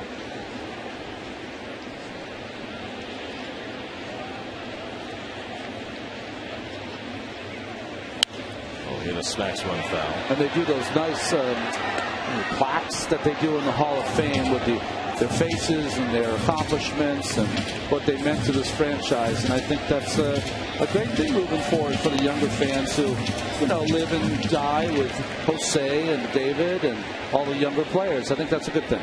Well, I think it's important for every franchise to connect with its past. Fastball strike 3 call. That's 7 strikeouts for Takahashi, and that matches his career high. I think that the Mets have responded so well to what they heard last year from the fans about what was needed and somewhat lacking here at Citi Field. And if anything, they have gone overboard to provide the fans with a great sense of history in this place. And that Hall of Fame and Museum is the best I've seen from any club. Down the line and a base hit for the pitcher, Enright. That's his 4th hit in 10 career at-bats. Well, he can hit, and the reason I'll tell you that is because I was talking to some of the Diamondbacks, and they said when he was in AA Mobile, they would have to have individual stats from him as a pitcher, as a hitter. And nicely placed ball to right field. Yeah, gone smartly playing toward the line. Enright had an RBI hit against the Mets in his first start. He also had a 2-run double against the Giants in his last start. So 1 out and 1 on. Here's Chris Young, a single and a walk. And a breaking ball strike. I spent one afternoon in that Hall of Fame. I'm telling you, I was there for about 2.5 hours. Read everything. I was fascinated by the video on Tom Seaver and him pitching, because I know as a kid I used to watch him pitch. But for some reason, just mesmerized by the way he used to. I didn't know he had that big of a breaking ball. What I find fascinating is watching different people go through that Hall of Fame, because it's a certain kind of experience. If you're like me and you've been a Met fan almost since the beginning of the franchise, it's a little different if you're younger, or if you've come to being a Met fan a little later, or if you're not a Met fan at all, to go through there and experience some of the sights and sounds and the personalities and people who you may have heard their name, but you're not quite sure who they were, or you haven't heard of them at all, and to read about them and to see them on the video. I think it's just it's a really wonderful interactive experience for any fan, no matter what level of knowledge they have going in. And for me, it's a total different experience, because I have a 10-year period here as a player, a 5-year period as a broadcaster, but there's a lot of dark years for me with the Mets history, and I'm only filled in by your stories that I listen to up here in the booth. But it was nice to go down there and read about the George Theodores and Don Clendenins and those kind of people that I know who they are. I get to meet them when they come in town. I didn't know what they did for this organization. It's pretty cool. Takahashi, strikeout number 8. A new career high for Isanori Takahashi as he gets Chris Young for the 2nd out. His last 4 outs have all come via the strikeout. Well, he walked Young on a 3-2 changeup last time. This time, much better play. Starts as a strike on the knees, and that little fade right out of the strike zone. It's tough for me to remember that you missed the Joe Orsulak years. I did miss them. Very happy to have missed them. I'm glad you were here, though, to keep it together. Joe was a terrific guy. No, I played against Joe. He and Dave Gallagher, were a great platoon tandem for the Mets in some rather otherwise unproductive years in the mid-90s. Kelly Johnson is 1 for 2. Single to right his last time up. 2-0 to Johnson. But I think of all the quartet that's going into the Hall of Fame tomorrow, the guy who will probably affect the most emotionally is Dwight Gooden, because Doc left this franchise after 1994, and it really wasn't until 2008, the day they closed Shea Stadium, that he really was brought back for the fans to let him know what they thought about him. And he even said, that reaction was so overwhelming, and he said it gives me goosebumps just to think about it. As Johnson finds the hole on the right side, Enright pulls in at second, and so the Diamondbacks have 2-men on. And I think, considering everything that Doc has been through in his life since he left the Mets, I think what he's going to hear from the fans tomorrow and the import of the moment is probably going to have the greatest impact on him. Well, and I'm so proud of Dwight and Darryl that, they've done whatever they've had to do to get better, feel better, do better things. And I don't know. I'm a fan of those guys, and they're my teammates, and it's going to be fun to see them get the accolades from not only Howie when he introduces them tomorrow, but also, I guess that's what, for us ex-players, is the whole thing. There's a connection to the fans, and when you no longer can play and come back and have fans, welcome you. It's such a feeling. Takahashi ahead on Upton 0-2. 2 out and 2 on in a 1-1 game. Boy, Justin Upton seems to come up with people on base all game long. Struck out into a double play in the first, hit a sacrifice fly to drive in the Diamondbacks' only run with the bases loaded in the third. Now 2 out and 2 on in the fifth. Takahashi about to throw his 90th pitch of the night. Fastball off the plate. This is as good a fastball as we've seen him have. It's been 89, 90, 91 all night long. With all the strikeouts, he's thrown a lot of pitches. Last start against the Dodgers, he went 7 innings through just 105, already up to 90 with 2 out of the fifth. 1-2 to Upton. And he just used the emergency hack to stay in the at-bat. Let's not forget that with all the talk of Takahashi makes this team better if he's in the bullpen, Takahashi's have none of it. He's a very accomplished starting pitcher, a star over in Japan. He wants to be a star starting pitcher over here in the States. Well, he's been like the little girl with the curl as a starter, either very good or horrid. And very good tonight. 2-2 now to Upton. In his 5 good starts, 3-1 with an 0.84 ERA, and his 6 bad ones, 1-3 with a 10.8 ERA. I mean, it's just been one or the other. Good Isanori, bad Isanori. On the field, he's a good all the time off the field. Swing and a miss. He struck him out. Isanori Takahashi strikes out 3 in the 5th inning. He has fanned 9 tonight. That might get him in the Mets Hall of Fame Museum someday.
Of the exterior here at Citi Field as we head to the bottom of the 5th inning with the Mets and Diamondbacks locked in a 1-1 game.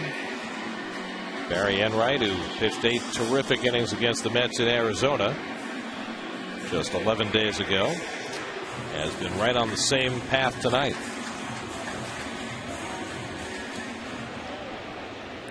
Luis Castillo, Isanori Takahashi, and Jose Reyes bat for the Mets in the bottom of the 5th. Castillo flied to left his first time up. Enright is trying to beat the Mets for the 2nd time this year. The last time a rookie pitcher from outside the Mets division beat them twice in a year was 2006. When Matt Cain beat them twice as a rookie with the Giants, and Paul Maholm also beat them twice with the Pirates.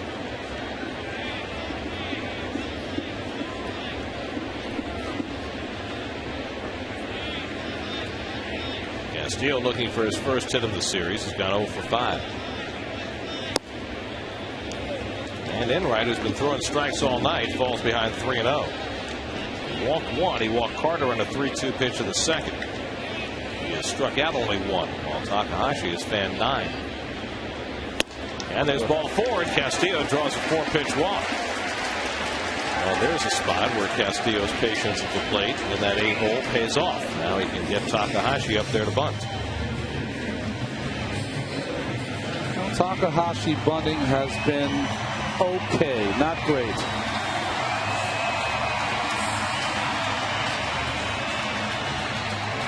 I believe the league he played in, there was a DH. Yep. So did not factor at the plate very much. He has 3 sacrifices to go with his 1 hit.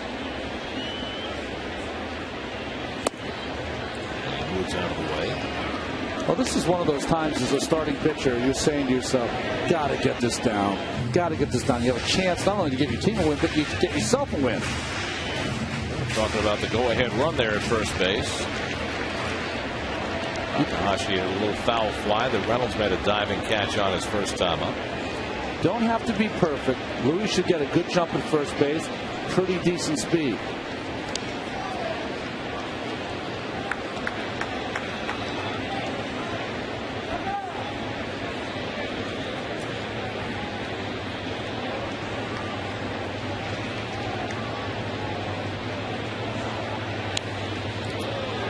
Foul ball, 1-1. Isanori's problem when he bunts is that from the waist up, he's really into bunting. From the waist down, it's a hard time keeping his body in there to really get right on that plate, cover it, and put the bunt down. You want to move up in the box, so you're almost in fair territory, get the bat in front of the plate, and the ball can only go fair. Instead, he fouls it off, and it's 1-2. Like I told you guys at home all the time, if you're going to get in a bunting position, have the bat at the top of the strike zone. So if the ball comes in and you see it's over the bat, you let it go. You know it's an automatic ball. That would have been a ball for Isanori there. Louis goes, come on, Isanori, I know how to bunt. It's not that big of a deal. 11 years in the Japanese Central League, where he was never asked to swing the bat. And he lays off that one. It's inside 2-2. The Japanese Pacific League pitchers do hit like in the National League.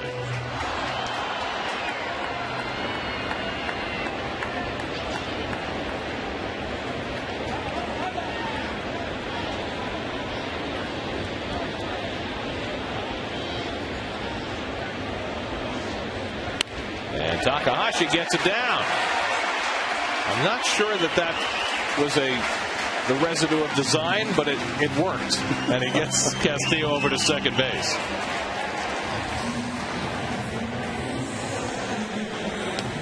Well, I will say he will never have a better placed bunt. He just gets the angle right.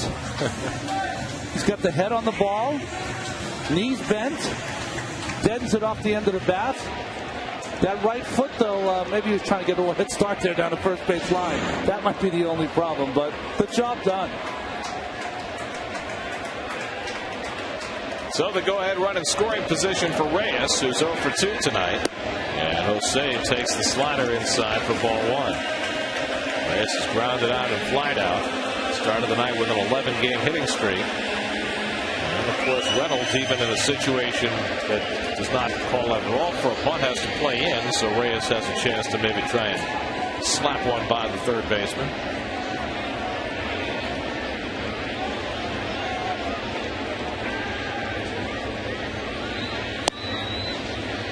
You know, Gary, that being said, I think we kind of mentioned it before where the stolen base is not as important as it was once in Jose's game. It's begun on deck.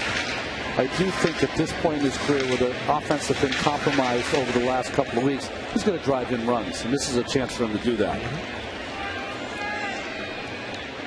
The shortstop Ojeda keeping an eye on Castillo so he can't get too far away. And Reyes lines one into right field. That falls for a hit. Castillo hesitated, now being waved around. The throw by Upton is cut off. Throw back to first. Reyes is safe. He's got an RBI single, and the Mets on a 2-1 run. lead.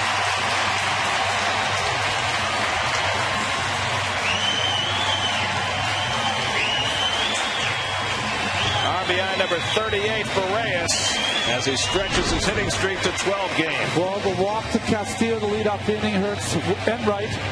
Nice hitting on this fastball. Up, level swing from Reyes. And Upton couldn't get this out of his glove, or he might have had a shot. We've seen Upton throw over the course of the last couple of weeks. Not the strongest of arms. Castillo looking back. That's not a good thing, but Chappelle with the aggressive move. I don't think he got a good read on the ball. He wasn't sure it was going to fall. So now Reyes aboard. Mets have a 2-1 lead. Reyes gets back on the pickoff try by Enright. I'll say with 20 steals and 25 tries this year. Pagan already 2 for 2 tonight. Single to left, double to right center. He scored the first Met run. Pagan over the last 4 games, 7 for 14.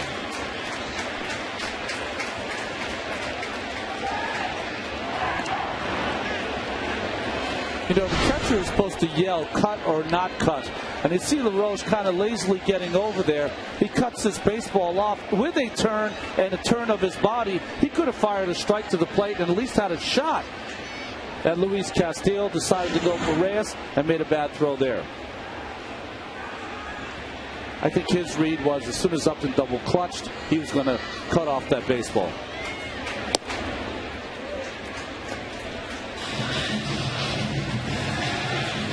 Pagan with his latest hot streak has his average up to 312 for the year.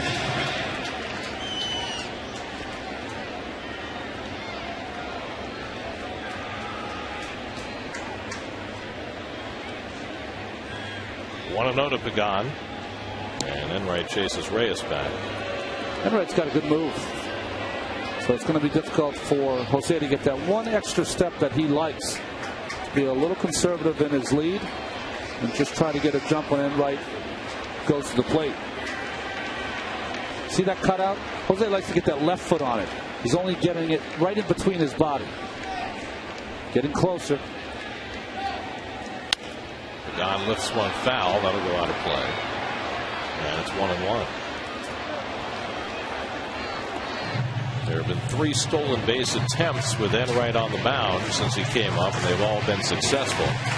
David Wright on deck. I wonder, with the way Pagan is swinging the bat right now, does that make you less inclined to have Jose run? I think if Jose gets a jump and he gets the lead he wants, he should always run. Pagan, yes, he has been hitting the ball great, but he's not a traditional power hitter. You get on second base, you can force another run. I guess my question is, do you want him to take a pitch to let Reyes run? No. Yeah, that has changed. That it used to be that Pagan would take some pitches to let Jose run. Not right now. He's red hot. Swing the bat. That's leading, but only narrowly in National League stolen bases. They led the league last year. 1-1 to Pagan, and Enright paying a lot of mind to Reyes at first base. And that's going to work in Pagan's favor as well. The Angels now had 5 at bats against Enright, and he's 3 for 5 against him.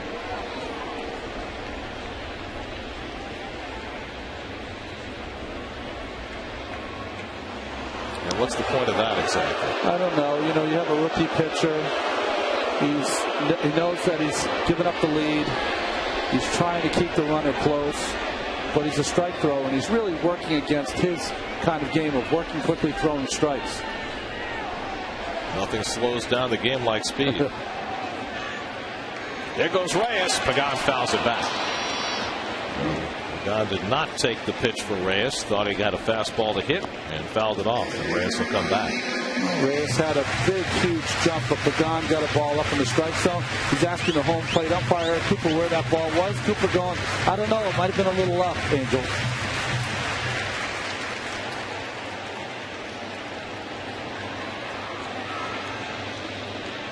Now Enright ahead on Pagan, 1-2. 1 out of the inning. The Mets have taken the lead here in the 5th on Reyes' RBI hit.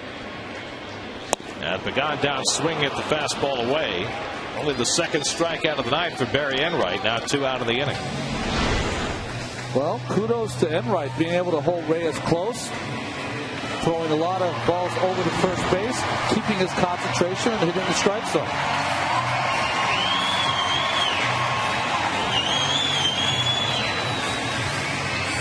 And I guess that's the difference between having Pagan in the 2-hole and having Castillo in the 2-hole. If Louis in the 2-hole, he takes that 1-1 pitch and races on second base.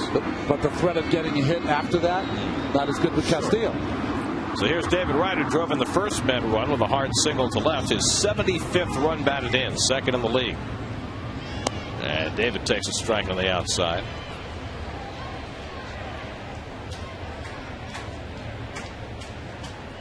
Carlos Beltran would be next.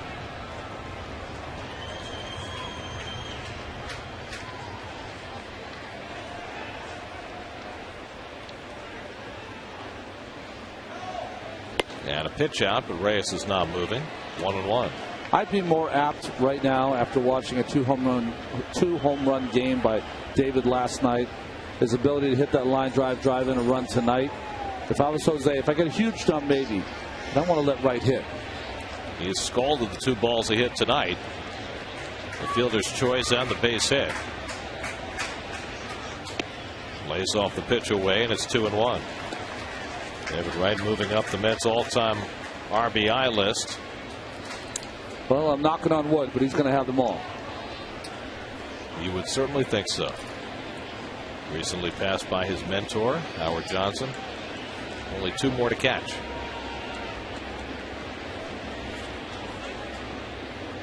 Get the plaque ready. In the air to right field. And Justin Upton drifts over under it. And so Enright able to limit the damage in the 5th inning, but the Mets grab the lead. A walk to Castillo, a sacrifice, and Jose Reyes takes care of the rest. Drives in his 38th run of the year and gives Takahashi and the Mets a 2-1 lead.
The video recap is brought to you by Suzuki, the power of engineering. A career-high 9 strikeouts tonight for Isanori Takahashi. Well, 21 batters he has faced. First 15 first pitch strikes. That's his career high. Most by a Met this season. Jonathan Neese, I believe, had 9 in his one-hitter. Last Met to strike out 10. Nelson Figueroa. August of last year against the Cubs. Adam LaRoche leading off in the 6th inning. With the Diamondbacks down 2-1. LaRoche twice as grounded out to Castillo. And takes a fastball for a strike on that inside corner. 1-1. You'd have to think after having his relief outing this week that this is probably the last inning for Takahashi. Pitched on Wednesday for an inning against the Cardinals. Last start 9 days ago. Popped up in foul ground. Wright, who was playing over near second base, doesn't have a play. 1-2. Well, we've talked about it often, the fact that the Mets bullpen would probably be enhanced by Takahashi moving into the bullpen and being replaced by another starter. But given what he did in his last start against the Dodgers and what he's doing tonight against the Diamondbacks, Takahashi is making the case that the Mets are better off leaving him right where he is. Roche hits one to center field. Beltran chasing back. He has room, and he makes the catch going away. 1 out. I mean, the overall numbers for Takahashi are better as a relief pitcher than as a starter, but he's trending in the right direction. And some of his best games have been as a starter. When you thought that he was better as a reliever, most of the times you talk about pitchers because they really can't start. It's the difference with Takahashi. He's had some fabulous games. Well, his first 2 starts in the big leagues, he threw 6 shutout innings each time. Here's Miguel Montero. So we've seen the results. It's a matter of, execution, and his execution has been outstanding, both against the Dodgers and here tonight. And the breaking ball in for a strike. Well, to me, what's impressive against that mighty lineup, 12 shutout innings against the New York Yankees, is very impressive.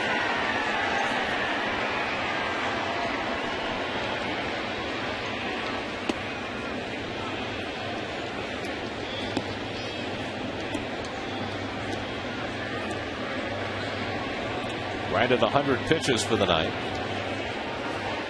No action behind him. And Montero checks his swing and stopped it in time. Jeff Fairchild with the call. He hasn't called a strike yet. 3-1. Hate to keep getting on. I know. We just had a very, very tight strike zone last night. He's a big guy. He's going to come up here and twist one of our heads off.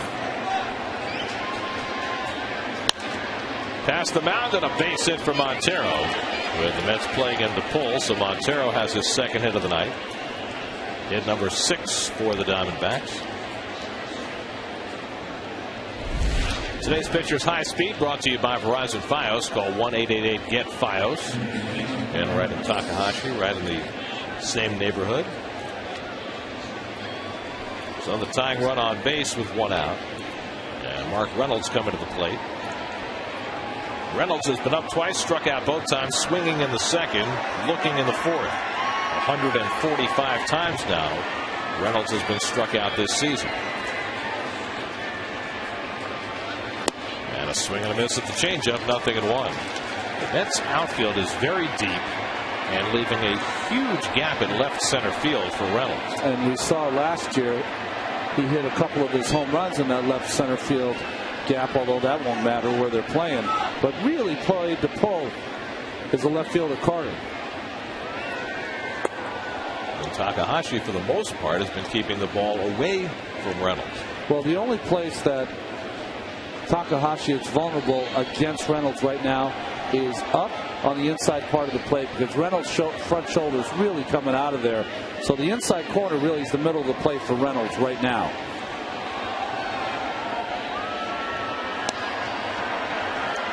Changeup misses, and it's 2-1.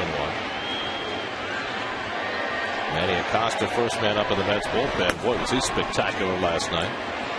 Faced 4 batters and struck them all out.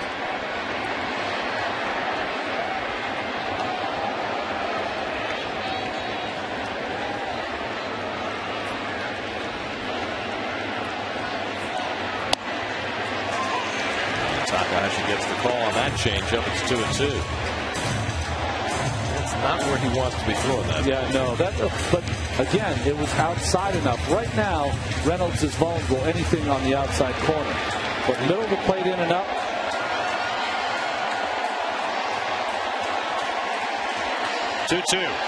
Swing and a miss. He struck him out. Strikeout number 10 for Isanori Takahashi, the first Met pitcher to fan double digits this year. Really hasn't changed his game plan all night long against Reynolds. Change up over and over again. Same spot, middle down. And Reynolds way out in front of that pitch. He has not been able to make the adjustment. He's used to that. 146 times now. 2 out and a runner at first for Rusty Ryle. He's been up twice, and he's struck out both times. Nice stop by Tolley. Oh, big play by Tolley. Keeping the runner Montero at first.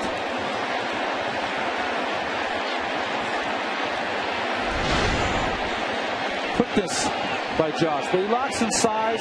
He has very good quickness. Gets it on the heel of the glove, so a little lucky. Little tapper toward third. Tough play for David. He'll have to put it in his pocket. An infield hit for Rusty Ryle. And so now the Diamondbacks have the tying run at second base. Something of a lucky hit for Ryle. The 7th hit off Takahashi, and now the number 8 hitter Augie Ojeda coming up. Van Worthen's going to go out to the mound. Takahashi is at 109 pitches. His season high was 110 against the Marlins on June the 29th. Well, his arm is still fresh. His pitches are still down. And that's a telltale sign for any manager or pitching coach. If Takahashi's pitches were up, maybe then you'd think of making the move. But he still has enough in the tank to get through this inning. Keep the ball down to Ojeda, and definitely throw strikes. He walked him the first time up.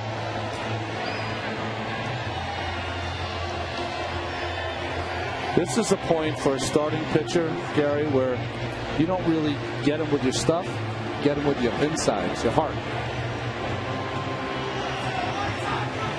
You want it more than he wants it. Ojeda walked and scored in the 3rd. Took a call, 3rd strike in the 5th. 2 out and 2 on with the Mets up 2-1 in the 6th. And Ojeda takes the fastball away for ball 1. Augie Ojeda has just 3 runs batted in this year. Pitcher Enright waiting on deck.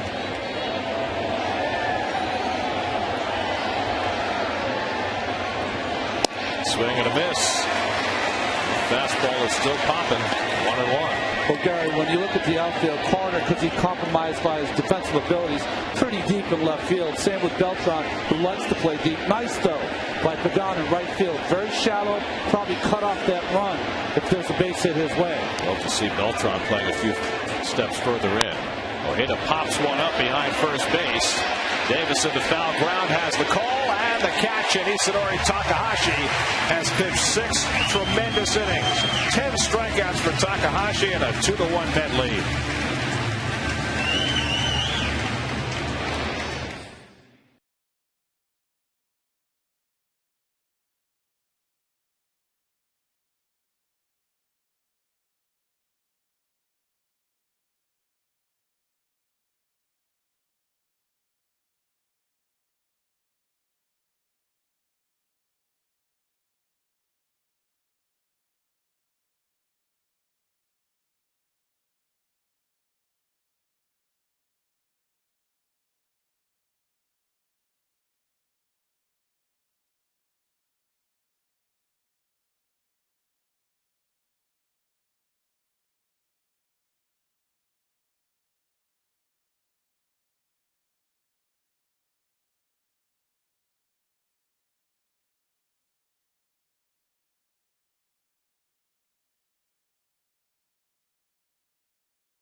Throwing 111 pitches, most he's thrown in a major league ball game.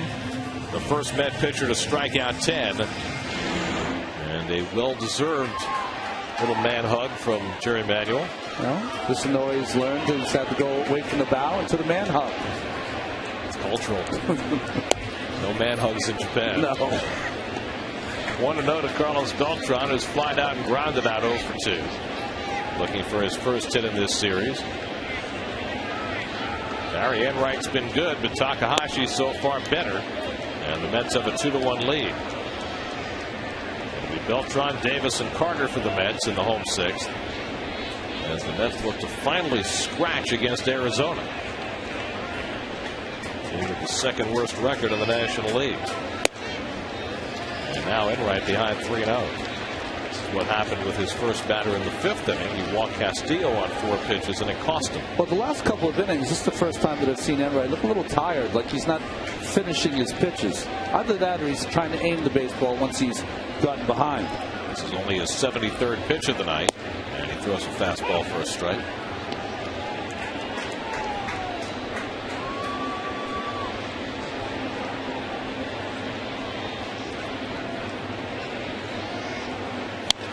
Beltran fouls it off. You see Beltran coming up in these situations at hitters' counts, and it's just not there for him right now. As the photographers catch every moment with their long lenses.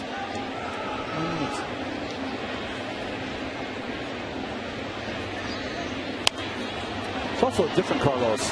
They had played this kind of defense against him early in the count a few seasons ago. He would lay down a bunt. Easy base hit, steal second. I mean, Reynolds can't get any further than he is in third base. Montero in short center field.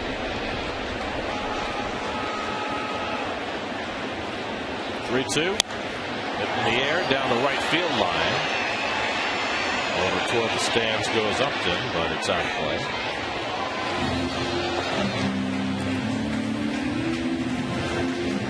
Well, it's going to be fascinating over the next 2 months to watch how Beltran evolves and see how much of his old self he is able to approach.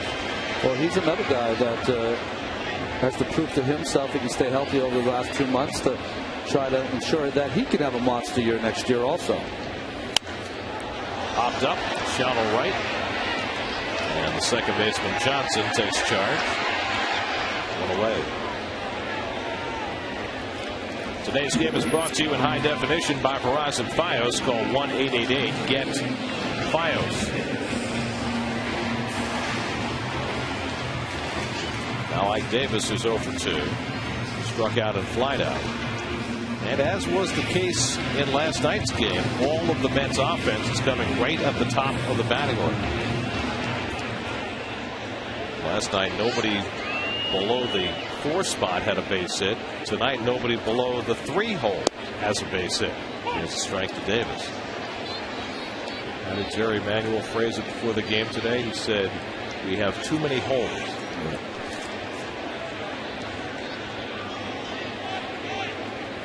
Well, what you do as the opposing pitching coach or pitcher, you look at the lineup and you study it and you say, where can I get my outs? Or where should I almost be able to get all the outs in the lineup? Who do I not want to let hurt me?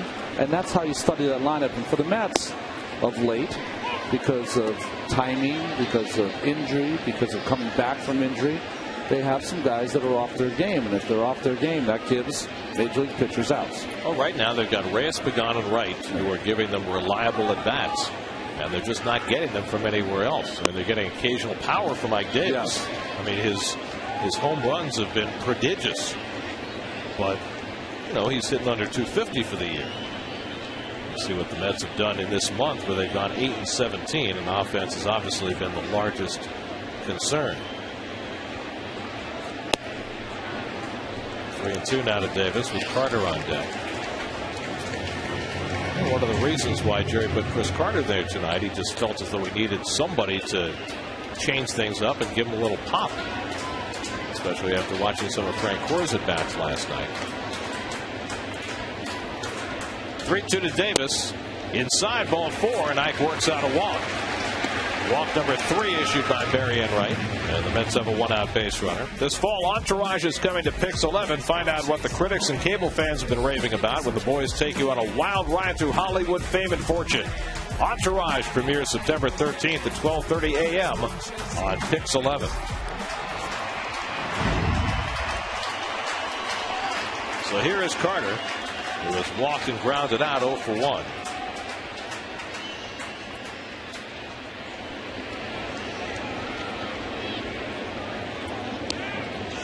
The other thing you have at the bottom of the order, when it's set up this way, Gary, almost no speed.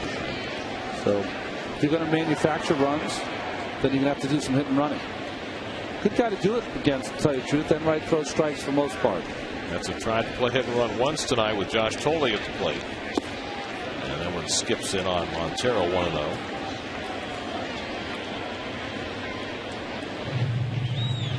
It's going to be interesting to see what happens from today forward as far as Frank Core is concerned. And Jeff hit that 3-run homer against the Cardinals Tuesday night and hasn't had a hit since. And there was one particular at bat that really troubled Jerry last night when the Mets got a couple of men on and an error and a walk. And it was the 6th inning. Frank Core first pitch popped up and took the Mets out of a threat. Garner hits one off the end of the bat to right center. And Upton is over. That's the 2nd out. Well, Jeff has always had to struggle with controlled aggression. He is a very aggressive player, likes to swing early in the count. And when you get in those kind of situations, you've got to make sure that you remember really a lot of the pressure is on the pitcher. You know, and know that he is feeling that pressure, that if he gives up a base hit here, he's really in trouble. So just know that he's going to try to make a real good pitch early in the count. And if it's a real good pitch, you let it go.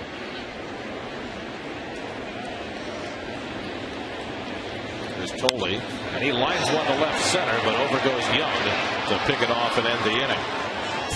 A walk and 1 left, 6 in the books at Citi Field. The Mets up 2-1.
Watching the Mets nurse a 2-1 lead as we head into the 7th inning.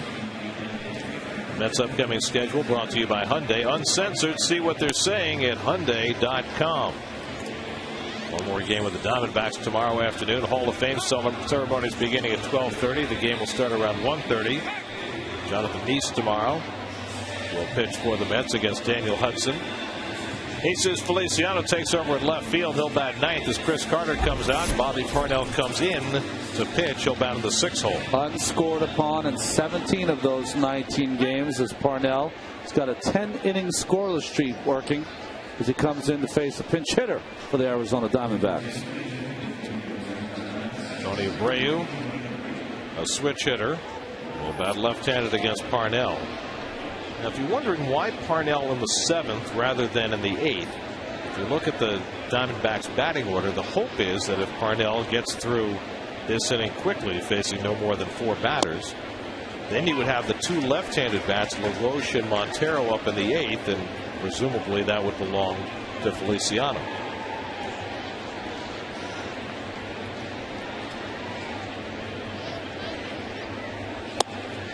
Well, Jerry likes to play the hot hand. If somehow Bobby Parnell can get through this 7th inning with not too many pitches, I think right now he might be one of the most dominant pitchers in that Mets bullpen. Well, there's another piece too, and that is that a victory today is crucial enough that if Parnell gets through the 7th and starts the 8th, we might well see K-Rod for 4 or 5 outs. How well Parnell has done against his first batters. It is a huge measuring stick for a reliever. But Abreu finds the gap in left center field, and he's got an extra base hit. Beltran plays the carom, and Abreu pulls in with a pinch hit double, leading off in the 7th inning. Oh, nice hitting. He knew he was going to get a fastball away. Ball was up just enough. Well placed by Abreu.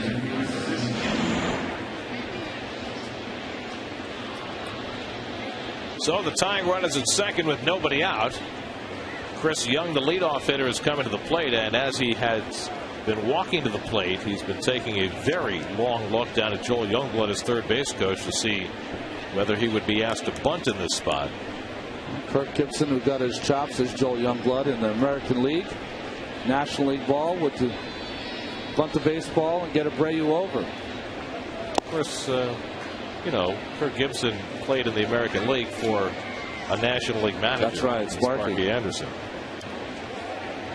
Kelly Johnson had a big hit late in last night's ball game, 2-run home run off Valdez. See the defense pinched in at the corners of Wright and Davis. Everyone else is pretty straight up and deep in the outfield. Not bunting on the first pitch, and not bunting here as he takes a rip and fouls back the fastball. Well, you talked about the core players before, Gary, and Chris Young is one of those core players. And you always have to be wary, though, if you're David and Ike Davis.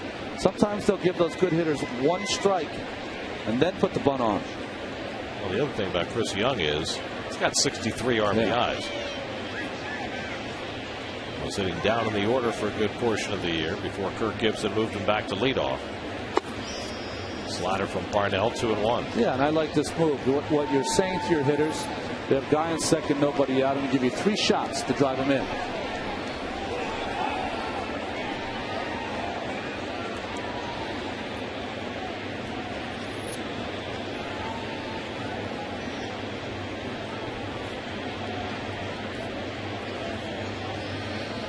Two and 1 to Chris Young, and he comes inside with the fastball. 3-1. Got the left-hand hitter Kelly Johnson on deck. Parnell doesn't have that great control he's had his last 11 outings. A little out of sorts. Abreu with the rare pinch hit. He only has 5 and 29 at bats now, and now behind Young. So with this inning not working out as planned, Feliciano is up in the bullpen. Chopper, foul. 3-2.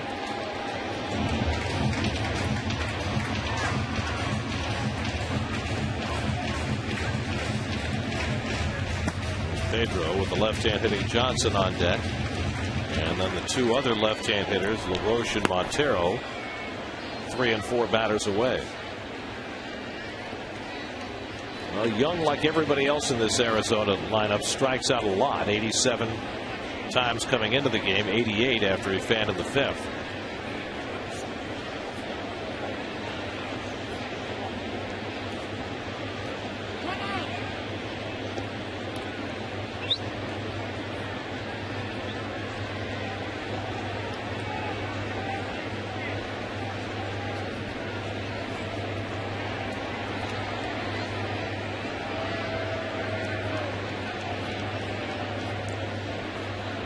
Three-two from Parnell.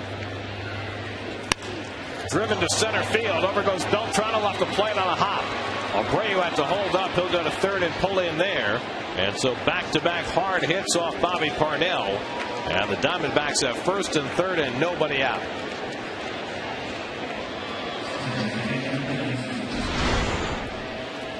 Well, the Mets outfield was pretty right on score. Carlos Beltran, we know, plays a deeper kind of center field. Right on the nose by Chris Young. Can't take a chance there. Played it on one hop. And Abreu really did what he was supposed to do. Just stood straight, no outs, don't take a chance, advance a base.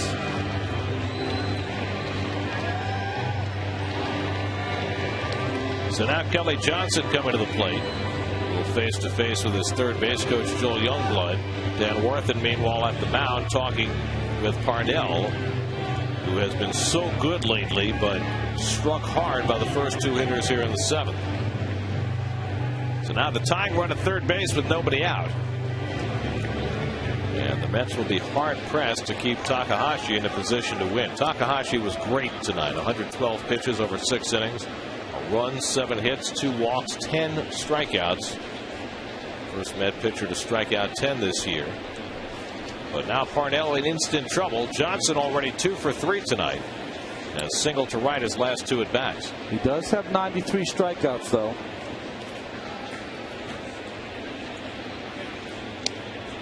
Chris Young, a stolen base threat.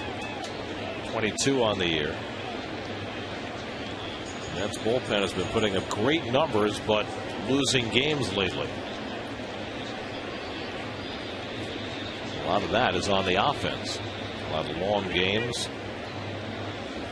Swing and a miss by Johnson, where the bullpen has done its job, but if you don't score for long enough, somebody has to. Although a little tempered by, there were 4 runs given up by the bullpen last night, unearned in the books, but there were 2 home runs. They were unearned against the team, but earned against the record of Raul Valdez, who didn't retire a batter last night and took the loss.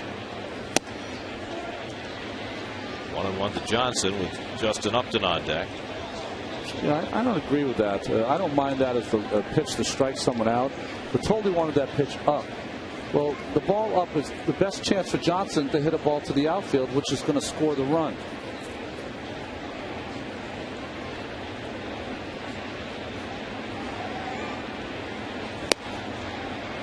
And Parnell just does not appear to have his best fastball tonight. We've been seeing him pop it consistently at 97. Tonight's been more like 94, 95.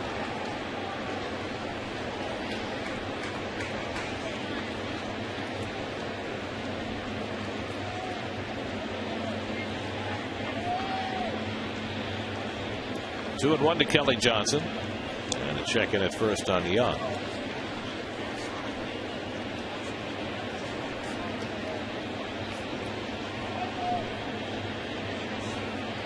Abreu the tying run at third, with Young at first and nobody out.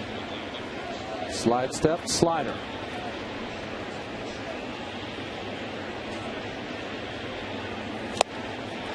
Two and 2. That's a nice pitch there by Bobby Parnell. He set him up now for a few pitches. After the slider down, he could try to paint him away. He can throw a pitch up that he tried to do earlier that I disagreed with. But I think a fastball in would be a great pitch for the strikeout. They're going to stay with the slider. 2-2. Off the plate, and a full count to Kelly Johnson.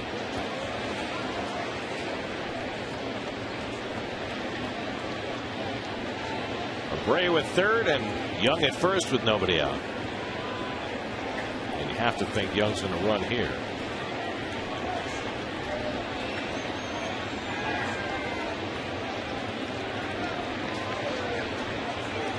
(3-2) fouled away. That one to 96.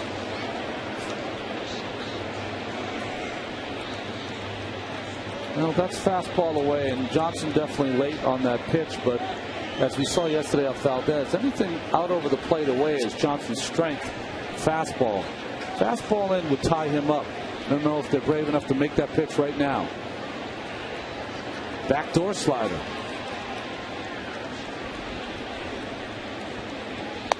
And he lays off ball 4, and the bases are loaded. So a double, a single, and a walk off Bobby Parnell. And the Diamondbacks poised to try and tie or take the lead. Acosta, the right-hander, Feliciano, the left-hander, both ready. Justin Upton, a right-hand hitter, coming up with 2 lefties behind him.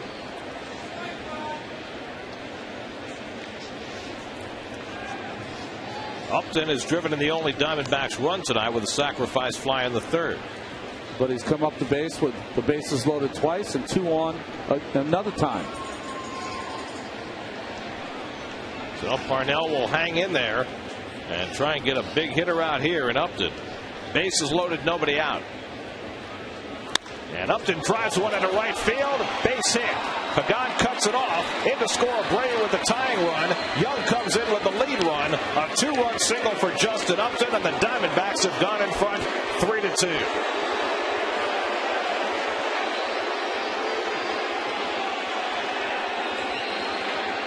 A 3 RBI night for Upton. He now has 52 runs batted in for the year. Every time Jerry tries to play the hot hand, Parnell coming in with 10 straight scoreless innings. Valdez in yesterday's game, it has not worked out. Parnell not with his best stuff. Upton, one of the premier players in the league, going the other way in that fastball to score 2 more. Still nobody out in the inning. The Diamondbacks now lead 3-2. The call to the bullpen brought to you by Verizon Wireless, introducing the Droid X, the next generation of does.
Pedro Feliciano into pitch to Adam LaRoche, and he throws the first pitch fastball for a strike. Well, Pedro's last appearance, a couple of strikeouts and an inning of work, just a lone hit. Struck out Adam LaRoche in last night's game. LaRoche dribbles one down to first. Davis coming home for the tag. Safe. Kelly Johnson beats the throw and tag, and it's 4-2 Arizona.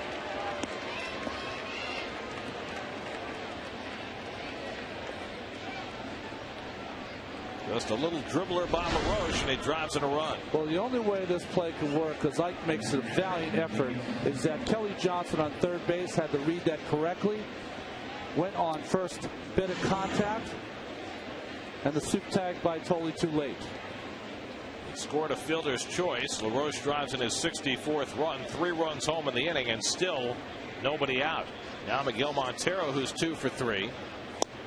This game eerily reminiscent of last night when Raul Valdez got crushed for 4 runs in the 6th inning. The Diamondbacks went up 9-6 and never looked back.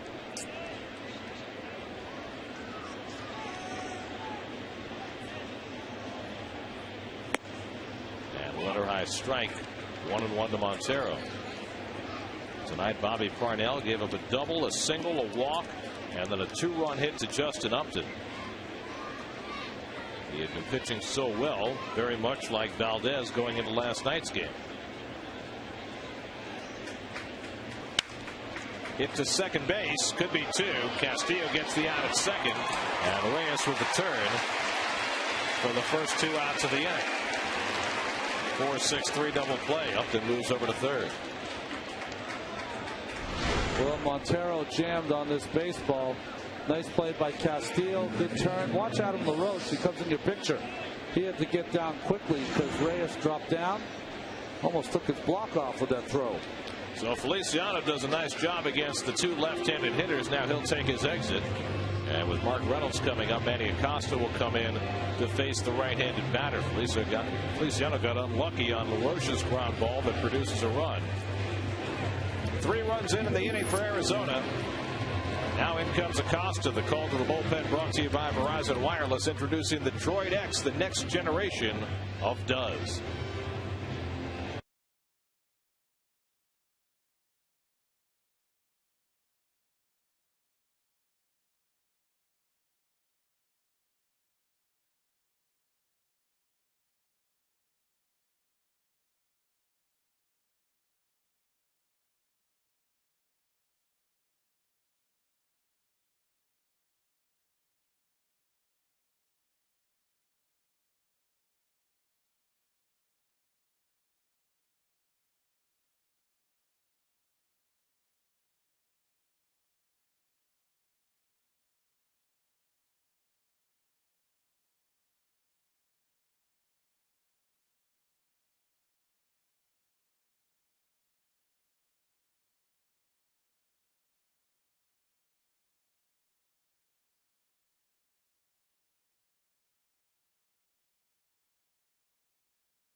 Here in the top of the 7th, facing Mark Reynolds, who's already struck out 3 times tonight.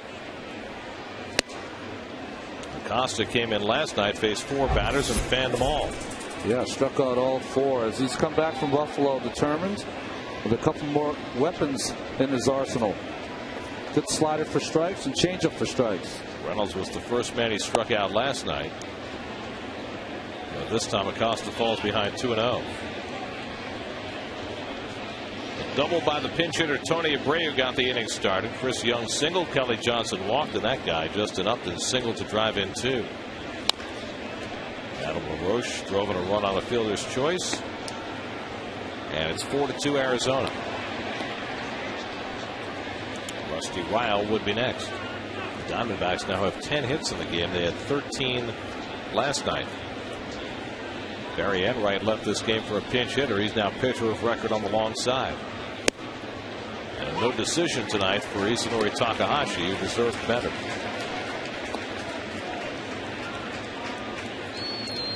DJ Carrasco, just acquired today by the Diamondbacks from Pittsburgh, has gotten here quickly and is getting up quickly in the Arizona bullpen. Knocked down by Tolle to save a run. 3-2. Where the Diamondbacks bullpen has gone this year, any newcomer, you're going right into the fray. Diamondbacks traded Chad Qualls to Tampa Bay today on a different deal, and Carrasco takes his spot. Now the 3-2 to Reynolds. In there.